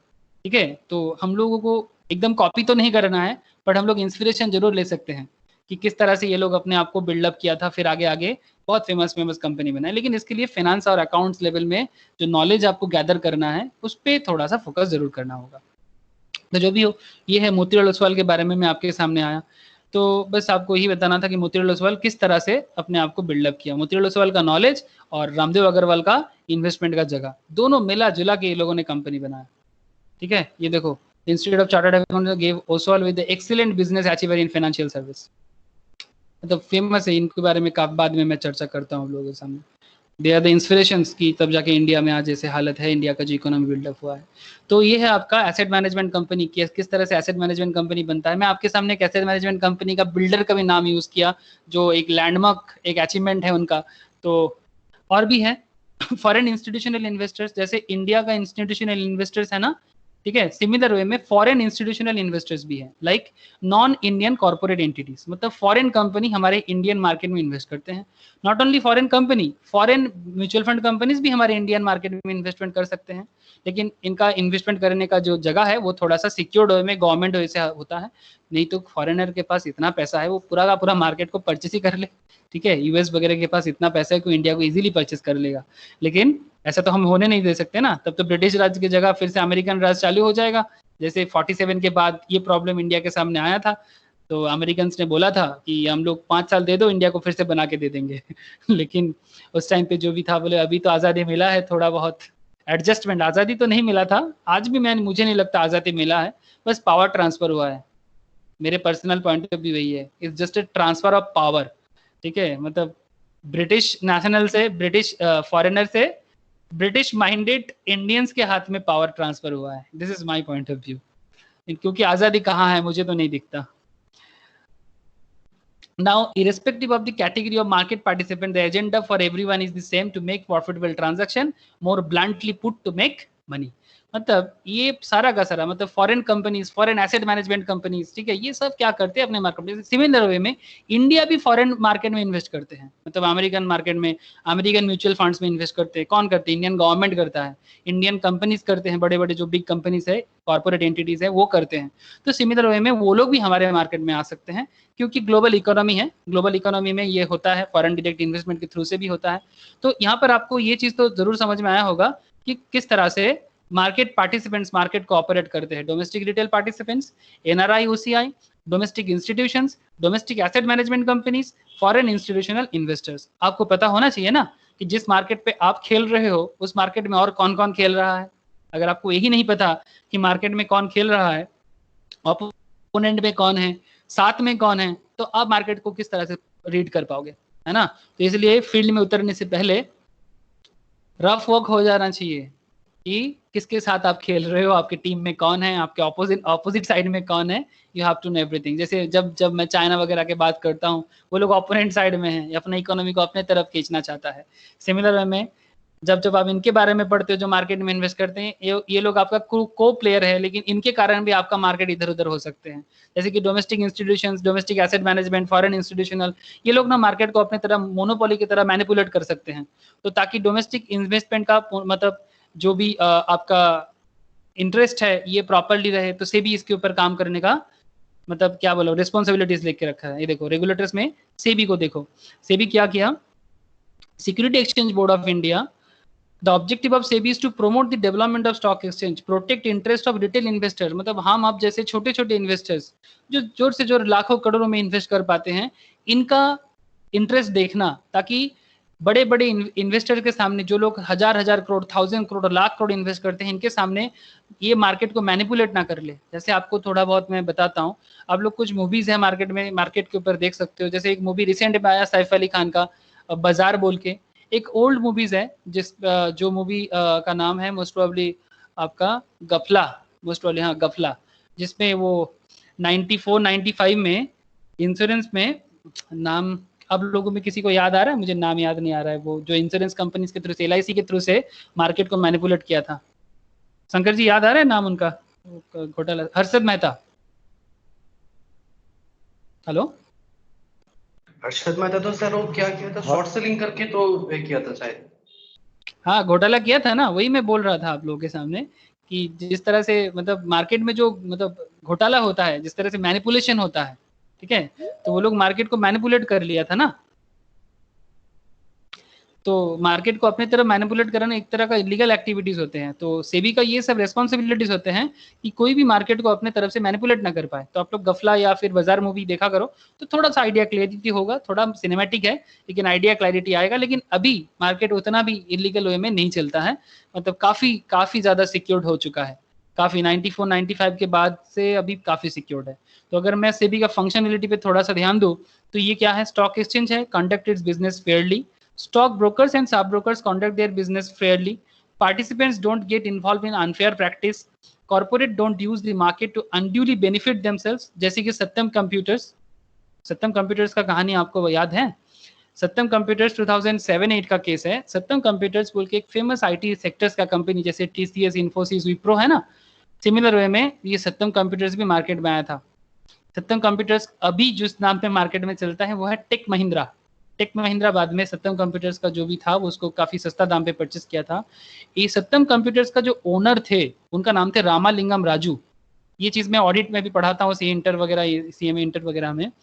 ये रामालिंगम राजू और PwC, famous chartered accountant group, chartered firm है, इंटरनेशनल एक्लेम चार्टर्ड फार्म है PwC का जो चार्टर्ड अकाउंटेंट थे, इंडियन चार्टर्ड अकाउंटेंट, वो लोग घोटाला किया था। घोटाला मतलब ये सत्यम कंप्यूटर्स अपना प्रॉफिट को कुक किया था। हेलो, मैं आपको बताता हूँ ये प्रॉफिट कुक करके क्या होता है, ध्यान देना थोड़ा सा। हेलो, आप लोगों को सुनाई दे रहा है? बहुत देर से आप लोगों को सुनाई नीचे नहीं दे रहा है। हेलो, हाँ सर। ओके, मैं आपको सत्यम कंप्यूटर का घोटाला 2 मिनट समझाता हूँ। देखो, ये सत्यम कंप्यूटर जैसे कंपनीज किस तरह से मार्केट को मैनिपुलेट करते हैं, और इस पे घोटाले में चार्टर्ड अकाउंटेंट का कितना बड़ा हाथ होते हैं, प्लीज देखना। अपने देश में चार्टर्ड अकाउंटेंट, कॉस्ट अकाउंटेंट, ये लोग बड़ा झमेला करते हैं कि चाहे तो पूरा चीज़ को, हर एक चीज़ ट्रांसपेरेंट हो सकता है, बट ऐसा मार्केट में पॉलिटिशियन से लेके चार्टर्ड अकाउंटेंट तक, चार्टर्ड अकाउंटेंट से लेके मतलब एकदम लोकल लेवल के जो भी पॉलिटिशियंस है, पूरा हर जगह में कैसा करप्शन चल सकता है, उसी का कुछ घटना है ये। मैं आपको बस एक सत्यम कंप्यूटर्स का एक अकाउंटिंग वे में मैं आपको बताता हूँ। आप लोग अकाउंट्स मोटा मोटी सब कोई समझते हो, जिनका अकाउंटिंग बैकग्राउंड नहीं है दिक्कत नहीं है, आपको बेसिक बात समझ आ ही जाएगा। देखो, सत्यम कंप्यूटर्स ने क्या किया था, जस्ट गौर करना। सत्यम कंप्यूटर्स के केस में जैसे मानो कि मैं एक PL ड्रॉ कर रहा हूँ, इसको बोलते हैं profit and loss account, business पे आता है। प्रॉफिट एंड लॉस अकाउंट में बस एक अंडरस्टैंड दे रहा हूँ मैं आपको। इधर हम लोग प्रॉफिट एंड लॉस अकाउंट में हम लोग क्या करते हैं, टू एक्सपेंस बोल के इधर जितना एक्सपेंस होता है इसको शो करते हैं, और इधर बाई इनकम बोल के जो इनकम होता है उसको शो करते हैं। अब सत्यम कंप्यूटर का क्या है, मानो कि उसने इनकम किया है 1000 करोड़ का, जस्ट एग्जांपल ले रहा हूँ, 1000 करोड़ का इनकम किया है, एक्सपेंस किया है ज्यादा ही किया, लेकिन एक्सपेंस को कम कर रहा है। एक्सपेंस को दिखा रहा है जहां 100 करोड़ का या 500 करोड़ का एक्सपेंस हुआ है, वो बताना चाहता है कि मेरा एक्सपेंस और कम है, 300 करोड़ है। नॉर्मली दो चीज होते हैं, एक आप अपना एक्सपेंस को ज्यादा करके दिखाना चाहते हो, क्यों? ताकि अपना इनकम कम हो जाए। 1000 से अगर आप 500 को लेस करोगे तो आपका प्रॉफिट क्या हो जाएगा, तो नेट प्रॉफिट 500 करोड़ हो जाएगा। हेलो, हाँ सर। आप मुझे बताओ, यहाँ पर दो कॉन्सेप्ट है कि बिजनेस पे दो तरह का घोटाला हो सकता है, या एक घोटाला ऐसा हो सकता है कि आप अपना टैक्स को कम करना चाहते हो,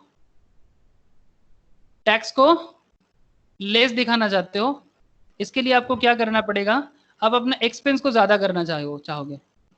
और एक घोटाला होता है कि आप, सॉरी ये 2-3 हज़ार हो गया, आप अपना एक्सपेंस को ज्यादा दिखा रहे हो, क्यों? आप अपना एक्सपेंस को कम दिखा रहे हो क्योंकि आप अपना प्रॉफिट को ज्यादा दिखाना चाहते हो। क्यों? टैक्स कम करके आपको गवर्नमेंट से फायदा, और अगर आप अपना इनकम एक्सपेंस को कम करोगे तो आपका प्रॉफिट ज्यादा दिखेगा। 1000 से 500 लेस कर रहे थे, 500 हो रहा था, अगर 300 लेस करोगे तो कितना हो जाएगा, 700 होगा। हेलो, हाँ सर। 700 होगा ना। तो इसमें क्या हुआ, जब 700 हो रहा है तो पॉइंट ये कि जब 700 होगा तो आपका प्रॉफिट ज्यादा हुआ। अब प्रॉफिट ज्यादा होने में शेयर मार्केट में फायदा होता है। शेयर मार्केट में क्या फायदा है, जब आपका प्रॉफिट 500 की जगह 700 हो गया, आप मार्केट में इन्वेस्टर को क्या शो करोगे कि भाई देख मेरा प्रॉफिट ज्यादा है, मतलब मैं कम दिन में जहां मेरा 500 करोड़ का प्रॉफिट होना था मुझे और 200 करोड़ ज्यादा प्रॉफिट हुआ, मैं आपको ज्यादा अच्छा डिविडेंड दे सकता हूं, तो आप मेरे कंपनी में इन्वेस्ट करें। अभी तो 700 करोड़ दिख रहा है, आगे मैं 700 करोड़ तो क्या, मैं 700 से 1000 करोड़ में बहुत जल्दी पहुंच जाऊंगा। तो प्रॉफिट कुक करना हो गया, और इसमें ऑडिटर जो है अपना PwC इसको साइन किया था। और भी कुछ घोटाले थे, लेकिन मैं आपको बस एक बेसिक बताना चाहता हूँ, ऑडिट का क्लास तो ये है नहीं। तो ऑडिटर ने क्या किया, इसमें अपना साइन कर दिया, और ऑडिटर का बात जो है ना बड़ा मतलब रिस्पॉन्सिबिलिटीज के साथ लिया जाता है कि अगर ऑडिटर रिपोर्ट में कुछ भी बताया जाता है तो उसको मतलब पत्थर की लकीर माना जाता है। मतलब इन्वेस्टर सोचते हैं कि ऑडिटर ने साइन किया तो फिर घोटाला नहीं है, क्योंकि ऑडिटर तो घोटाला पकड़ने के लिए ही जाते हैं, लेकिन उसने अगर अंदर से सेटिंग करके रखा है तो वो एक डिफरेंट इशू है ना। तो सवाल ये उठता है कि अगर इस तरह से 1000 करोड़ की जगह 500 करोड़ की जगह 700 करोड़ प्रॉफिट कुक करके अपने इन्वेस्टर को अट्रैक्ट करना चाहता है, ये तो गलत है। जहां आपका प्रॉफिट हुआ ही नहीं, आप प्रॉफिट को कुक कर रहे हो, मतलब आप प्रॉफिट को पका।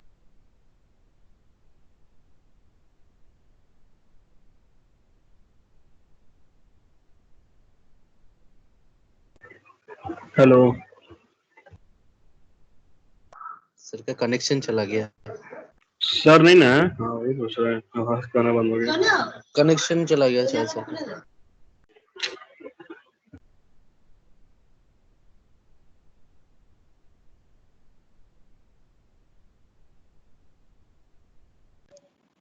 सर का कनेक्शन चला गया।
हेलो।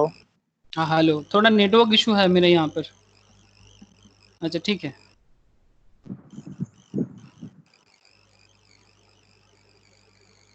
कंटिन्यू करूँ मैं जहाँ से था।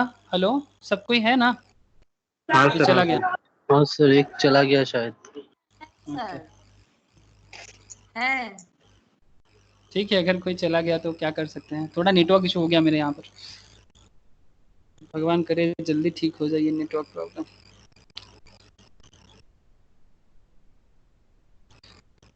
अच्छा, स्क्रीन शो हो रहा है ना, स्क्रीन शेयर? हाँ सर, हो रहा है। ओके, तो जो मैं आपको बता रहा था कि सत्यम कंप्यूटर्स का जो घोटाला बता रहा था आपको, कि सत्यम कंप्यूटर्स ने क्या किया, इसका केस स्टडीज मैं आपके साथ जरूर डिस्कस करूंगा कि सत्यम कंप्यूटर का क्या है। मैं बस आपके साथ अभी ओवरव्यू डिस्कशंस किया। एग्जैक्ट जो भी अमाउंट डेटा ये थोड़ा सा मैं अपने तरह से बनाया, लेकिन मैं आपके साथ बाद में इसका एग्जैक्ट भी आपको बताऊंगा कि एग्जैक्टली क्या क्या हुआ था। तो बस आपको अभी मैं इतना बता रहा था कि ये जो पूरा का पूरा इसका पैटर्न या खेल है,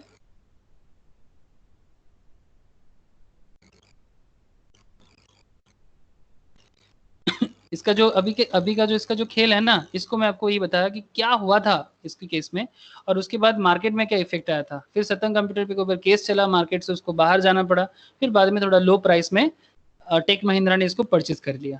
तो ये था मेन जगह। तो मैं ही बोल रहा था कि ये सेबी ये सब देखता है, तो सेबी का जो फंक्शनलिटी है इसको देखना चाहिए कि सेबी किस तरह से मार्केट में सबका जो भी इंटरेस्ट है उसको देखने का कोशिश करता है। आप लोग आगे आगे एडमिनिस्ट्रेटिव पार्ट में इसको समझ पाओगे। स्मॉल रिटेल इन्वेस्टर्स का जो भी प्रोटेक्शन है उसको देखता है, ओवरऑल डेवलपमेंट ऑफ मार्केट का भी काम करता है सेबी। तो ये था कुछ रेगुलेटर वाला पार्ट। रेगुलेटर्स में कुछ और भी कुछ इंटरेस्टिंग पॉइंट्स है, लेकिन अभी मैं आपके सामने रेगुलेटर्स को छोड़ के मैं कुछ और बताना चाहता हूँ।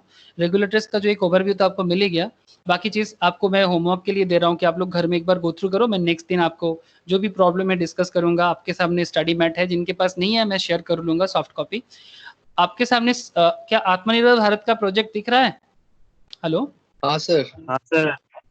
तो यहाँ पर मैं आपको एक बार आत्मनिर्भर भारत में गवर्नमेंट ऑफ इंडिया ने लास्ट दिन में मैं डिस्कशन किया। आज मैं थोड़ा सा जहाँ मैं लास्ट दिन छोड़ा था वहां से मैं कुछ पॉइंट लेना चाहता हूँ।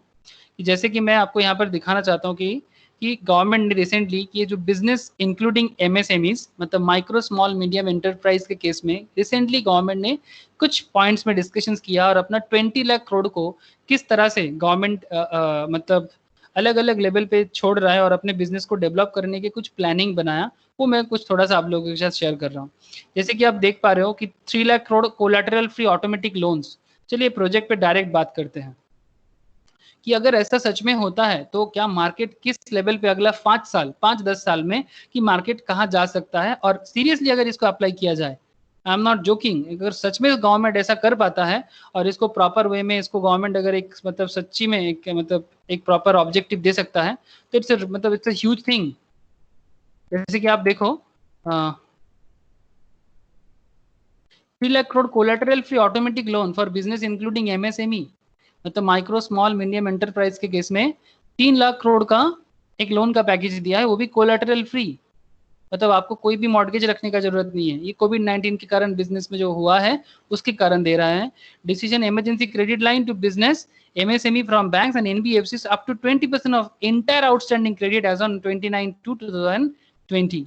मतलब अगर कोई पुराना क्रेडिट भी है 20% तक अगर किसी का कोई लोन बाकी भी है उनको भी मिलेगा। borrowed up to 25 crore outstanding and rupees 100 crore turnover eligible. मतलब अगर किसी का मार्केट में 25 करोड़ का बाकी है और 100 करोड़ का टर्नओवर है, उसको ये 3 लाख करोड़ का पैकेज में वो आ सकते हैं। Loan to have 4 year tenor with a moratorium of 12 months मतलब 12 महीना कोई इंटरेस्ट देने का जरूरत नहीं है। मोरेटोरियम मतलब लोन में छूट देना, प्रिंसिपल पेमेंट में भी छूट है। Interest to be capped, interest cap मतलब मार्केट फ्लक्चुएट के साथ इंटरेस्ट में कोई चेंजेस नहीं आएगा, इंटरेस्ट कैप किया जाएगा मतलब जितना है उतना ही रहेगा। मार्केट चेंजेस के साथ इंटरेस्ट में कोई भी चेंजेस नहीं आएगा। मतलब अगर बढ़ेगा तो वो बढ़ा हुआ इंटरेस्ट भी नहीं लगेगा, कम भी होगा तो वो भी नहीं मिलेगा। कैप मतलब कैप्ड।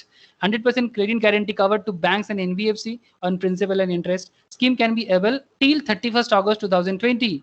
अगर किसी का भी माइक्रो स्मॉल मीडियम एंटरप्राइज है, किसी का जान पहचान का कोई है तो उनको बता सकते हो कि वो 31 अक्टूबर 2020 तक ये स्कीम को अवेल कर सकते हैं। नो गारंटी फी, नो फ्रेश कोलैटरल, कोई फ्रेश कोलर 45 लाख यूनिट है जो इसका सुविधा इंडिया में ले सकते हैं। जो registered micro small medium enterprises है वो ये सुविधाएं ले सकते हैं। तो मैं क्यों बताया, मैं अभी रेगुलेटर्स पे बात कर रहा था, उसके साथ में अचानक से आत्मनिर्भर भारत पे इसलिए आ गया क्योंकि हम लोगों का प्लानिंग ही चल रहा है कि हम लोग थोड़ा बहुत आत्मनिर्भर भारत का प्रोजेक्ट जिसमें इंडिया का एक रिवाइवल प्लान, इकोनॉमिकल स्लोडाउन से इंडिया कैसे उभरने के लिए गवर्नमेंट ऑफ इंडिया क्या सोच रहा है और उस पर क्या प्रोजेक्ट हो रहा है, उस पर क्या स्कीम चल रहा है। बहुत लोग ना कुछ पढ़ते नहीं है, बिना पढ़ के बताते रहते कि हाँ ये नहीं हो सकता, वो नहीं हो सकता। तो एक बार पढ़े तो सही, ठीक है, जो लिखा है शायद सब कुछ एग्जैक्टली प्रॉपर भी नहीं होगा, लेकिन अगर 50% भी हो जाएगा ना तो मेरे हिसाब से बहुत बड़ा हो सकता है। तो ये एक पॉइंट है आप लोगों के साथ सामने। दूसरा पॉइंट मैं आपके सामने बताता हूँ। 20,000 करोड़ का एक सबऑर्डिनेट डेब्ट लाया गवर्नमेंट ने। 20,000 करोड़ का सबऑर्डिनेट डेब्ट फॉर स्ट्रेस्ड एमएसएमई। स्ट्रेस्ड मतलब समझ सकते हो जिनका मार्केट में लोन है, काफी सारा लोन है जिसका वो लोन चुकता नहीं कर पाया, स्ट्रेस्ड है, नीड इक्विटी सपोर्ट चाहिए। इक्विटी सपोर्ट मतलब उनको पैसा चाहिए, ठीक है, मतलब उसमें कोई मालिकाना लेके, जैसे गवर्नमेंट भी कुछ मालिकाना लेगा, कुछ शेयर ले लेगा और इक्विटी सपोर्ट, लोन नहीं इक्विटी सपोर्ट दे देगा, लोन के जैसा लगेगा बट इक्विटी जैसे हो जाएगा। Government of India will provision ₹20,000 crore subordinate डेब्ट। सबऑर्डिनेट डेब्ट मतलब ये लोन का कोई कोलेटरल तो नहीं होता इवन, मतलब सबऑर्डिनेट उसको कहते हैं, मतलब मानो कि कुछ सीनियर लोन है, वो लोन पहले चुकता किया जाएगा, ये लोन बाद में। मतलब कोई भी ऑर्गेनाइजेशन को अगर सबऑर्डिनेट डेब्ट दिया जाता है तो बाद में जब कंपनी बंद होता है तो उसके ऊपर कोई भी एसेट वगैरह मॉर्गेज नहीं रहेगा। और ये थोड़ा रिस्क, मतलब क्या बताऊं आपको, सिक्योरिटी फ्री है, ठीक है, इसमें कोई भी सिक्योरिटी नहीं रहता। तो ये एक सुविधा है इनके सबऑर्डिनेट डेब्ट में। ऐसे 2 लाख एमएसएमई इसमें बेनिफिट मिल सकता है एज पर गवर्नमेंट। मैं गवर्नमेंट के बिहाफ पे नहीं बता रहा हूँ, बस प्रोजेक्ट को मैं आप लोगों के साथ रीड कर रहा हूँ ताकि आपको पता चले कि गवर्नमेंट जो भी करना चाहता है इसमें इंडियन बिजनेस सिनेरियो में क्या हो सकता है। MSME which are NPA, please इस वर्ड पे ध्यान देना, बड़ा इंटरेस्टिंग है क्योंकि बैंकिंग सेक्टर में इन्वेस्ट करने के टाइम पे जब आप कोई भी बैंक में इन्वेस्ट करते हो ना तो प्लीज उसका एनपीए देखा करो। एनपीए मतलब बैंक मार्केट में लोन देते हैं ना, हेलो, हाँ सर, हाँ बैंक मार्केट में लोन देते हैं, Yes, sir. तो बैंक जो लोन देते हैं ना, लोन का इंटरेस्ट ही बैंक का इनकम होता है।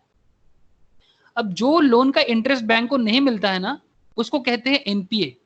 और ये एनपीए मतलब ये कंपनी के पॉइंट ऑफ व्यू से है, मतलब ये कंपनी अपना मार्केट में उसको देना था लेकिन नहीं दे पाया। इसका मतलब मार्केट में बैंक, जिस बैंक का पैसा मार के रखा है उसका बिजनेस खराब है। और ये कंपनी को क्या कहेंगे, जिसका मार्केट में नॉन परफॉर्मिंग एसेट्स बढ़े जा रहा है, उसको कहेंगे स्ट्रेस्ड, बहुत चिंता में है कंपनी। ऐसा कंपनी के लिए गवर्नमेंट रिवाइवल प्रोसेस में लिए ये पैसा खर्चा करना चाहते हैं। लेकिन एक चीज में मुझे प्रॉब्लम है, अपने इंडियन गवर्नमेंट कुछ ना कुछ कोशिश तो कर रहा है, लेकिन सवाल ये उठता है क्या सच में ये सब कंपनी ये प्रोजेक्ट को काम पे लगा पाएगा? यहाँ पर सवाल है, अब देखते हैं क्या होता है। सेंट्रल गवर्नमेंट का ये कुछ प्रोजेक्ट है, credit guarantee support, banks credit guarantee support करते हैं प्रोमोटर्स के लिए। अच्छा, ये तो 20,000 का था। एक 50,000 करोड़ का इक्विटी इन्फ्यूजन किया for MSME through fund of funds. Please ध्यान देना, ये फंड ऑफ फंड्स में, ये जैसे म्यूचुअल फंड में ये वर्ड यूज होता है, fund of fund mutual fund में भी यूज होते हैं। फंड ऑफ फंड मतलब एक फंड बना जाएगा, फिर उस फंड से कुछ नया फंड क्रिएट किया जाएगा।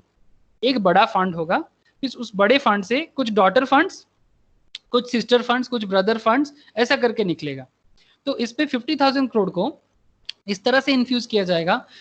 Corpus of 10,000 crore will be set up, मतलब आपको 10,000 करोड़ का एक कैपिटल बनाना पड़ेगा बिजनेस को ठीक करने के लिए। Will provide equity funding through MSME with growth potential and viability. Fund of fund will be operated through mother fund and few daughter funds, जो मैं बता रहा था आपको कि कुछ मदर फंड होगा, मतलब मेन फंड, एंड कुछ उसके नीचे डॉटर फंड। मतलब एक फंड में कुछ बड़े प्रोजेक्ट जो मदर फंड में है, फिर उस बड़े प्रोजेक्ट के नीचे कुछ छोटा छोटा प्रोजेक्ट जो डॉटर फंड के अंदर है, तो उसको कहते हैं फंड ऑफ फंड।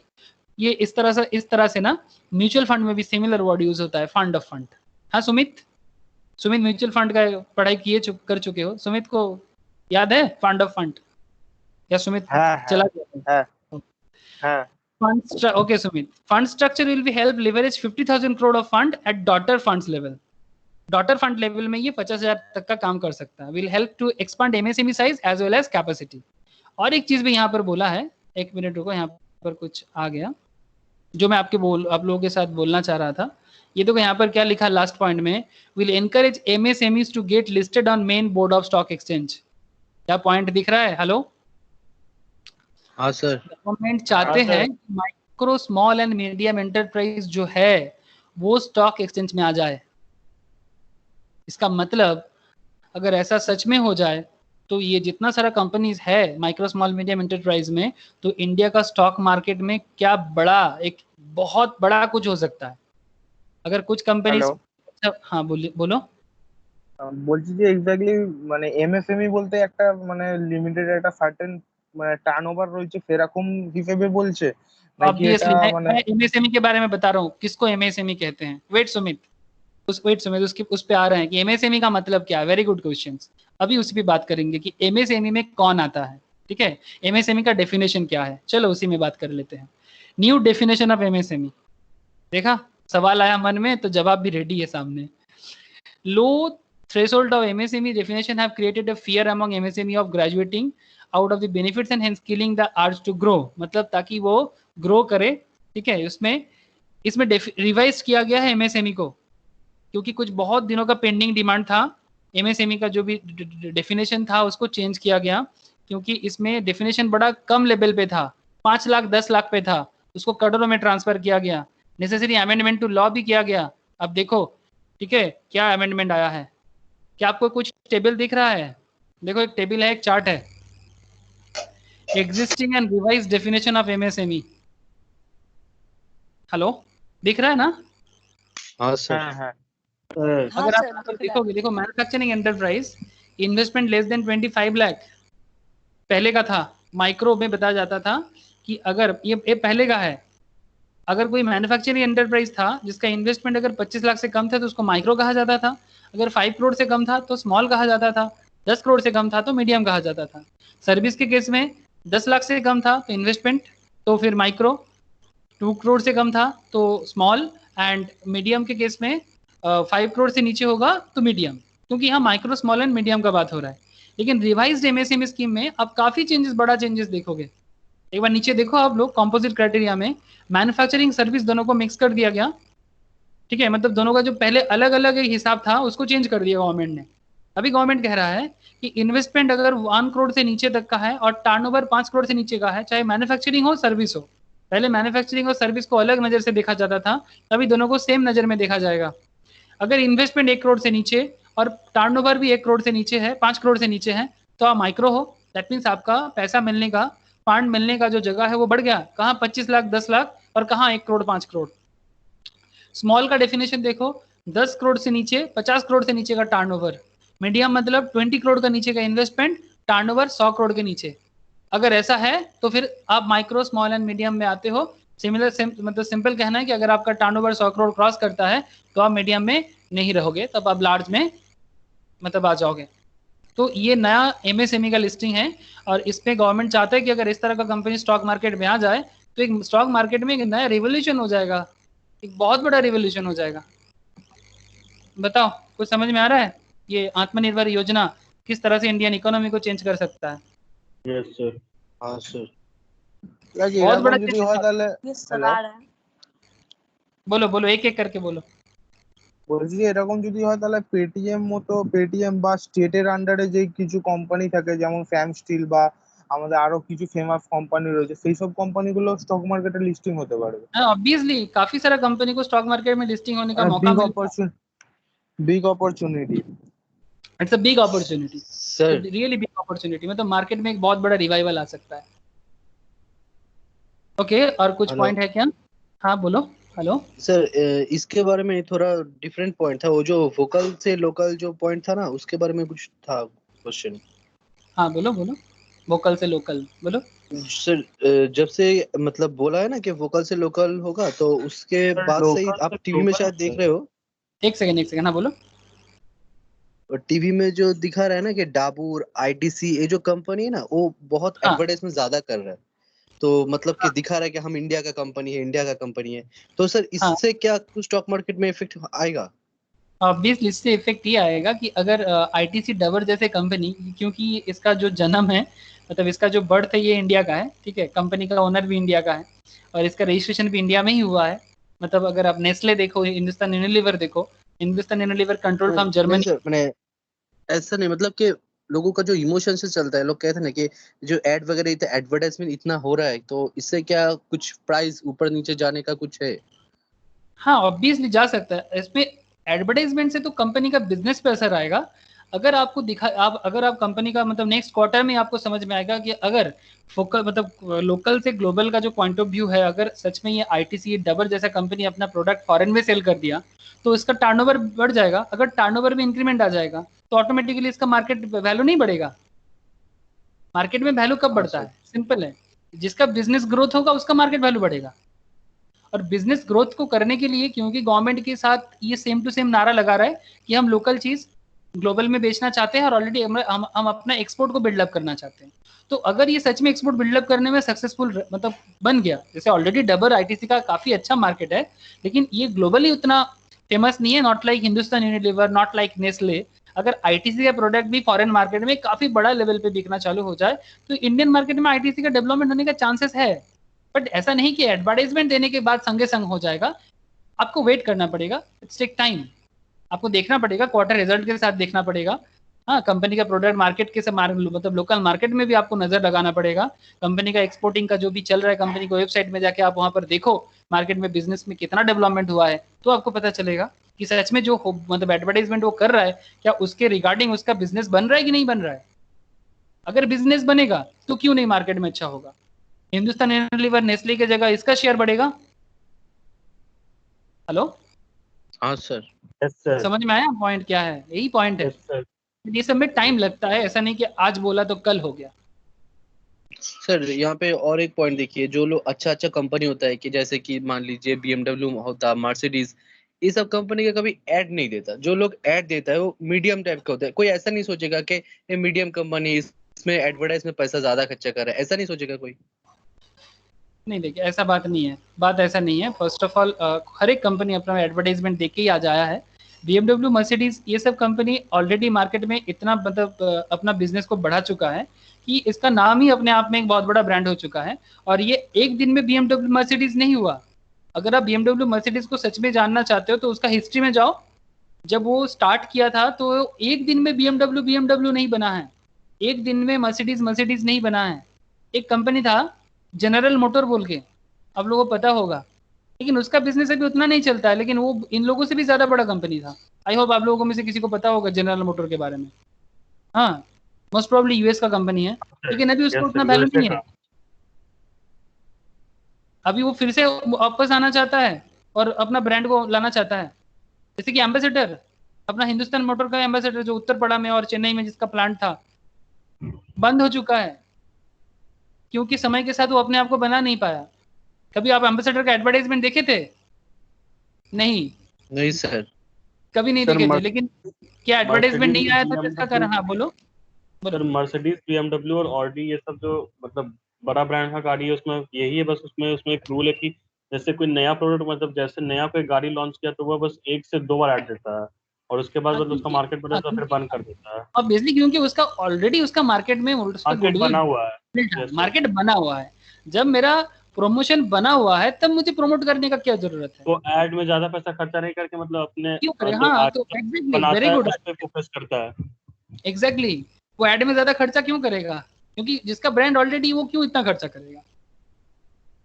है ना? Very good.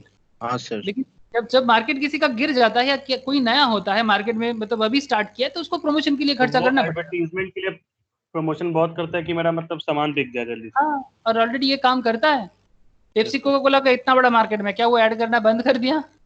नहीं सर, कर रहा है। नहीं सर, हाँ सर, बहुत बहुत देता है। There are lots of point of view. ठीक है, कंपनी टू कंपनी वैरी करता है। ठीक है, ऐसा नहीं कि वो एडवर्टाइजमेंट नहीं करता है, वो अपना पॉलिसी है। ठीक है, वो एक ऐसा बात, दो बार ऐसा बहुत कंपनी है। आप कभी होम्योपैथी मेडिसिन का एडवर्टाइजमेंट देखे हो? नहीं नहीं सर। सर।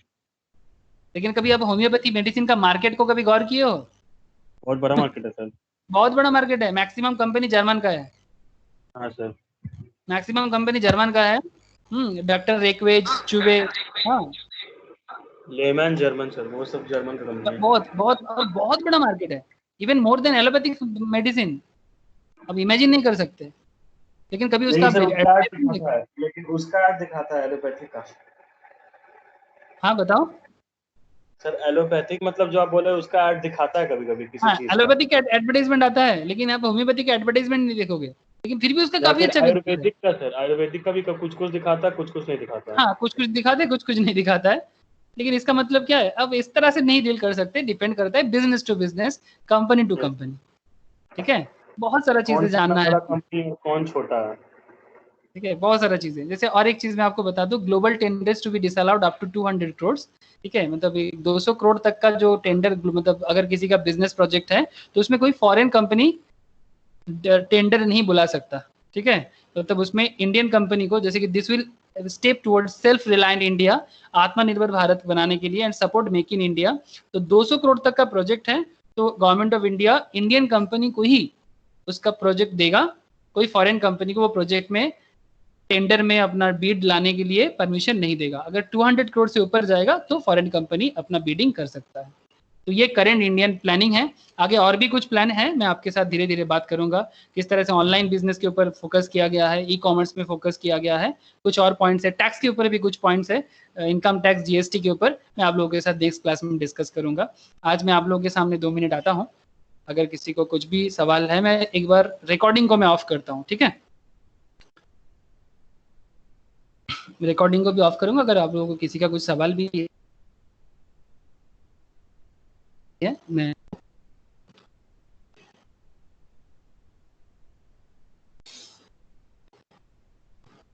Hello,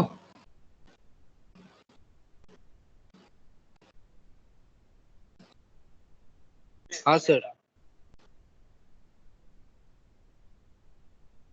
hello. हाँ हेलो, ओके। काफी सारे लोग आउट हो चुका था ना वो, जब नेटवर्क खराब हो गया था। अच्छा, कुछ सवाल है आप लोगों का, समझ में आया? हाँ सर, आया। हाँ बताओ, Jyoti. Hello sir. Jyoti. Sir recorded अभी चल रहा है सर। हाँ, रिकॉर्ड में बंद करूंगा। ज्योति, क्लास समझ में आया?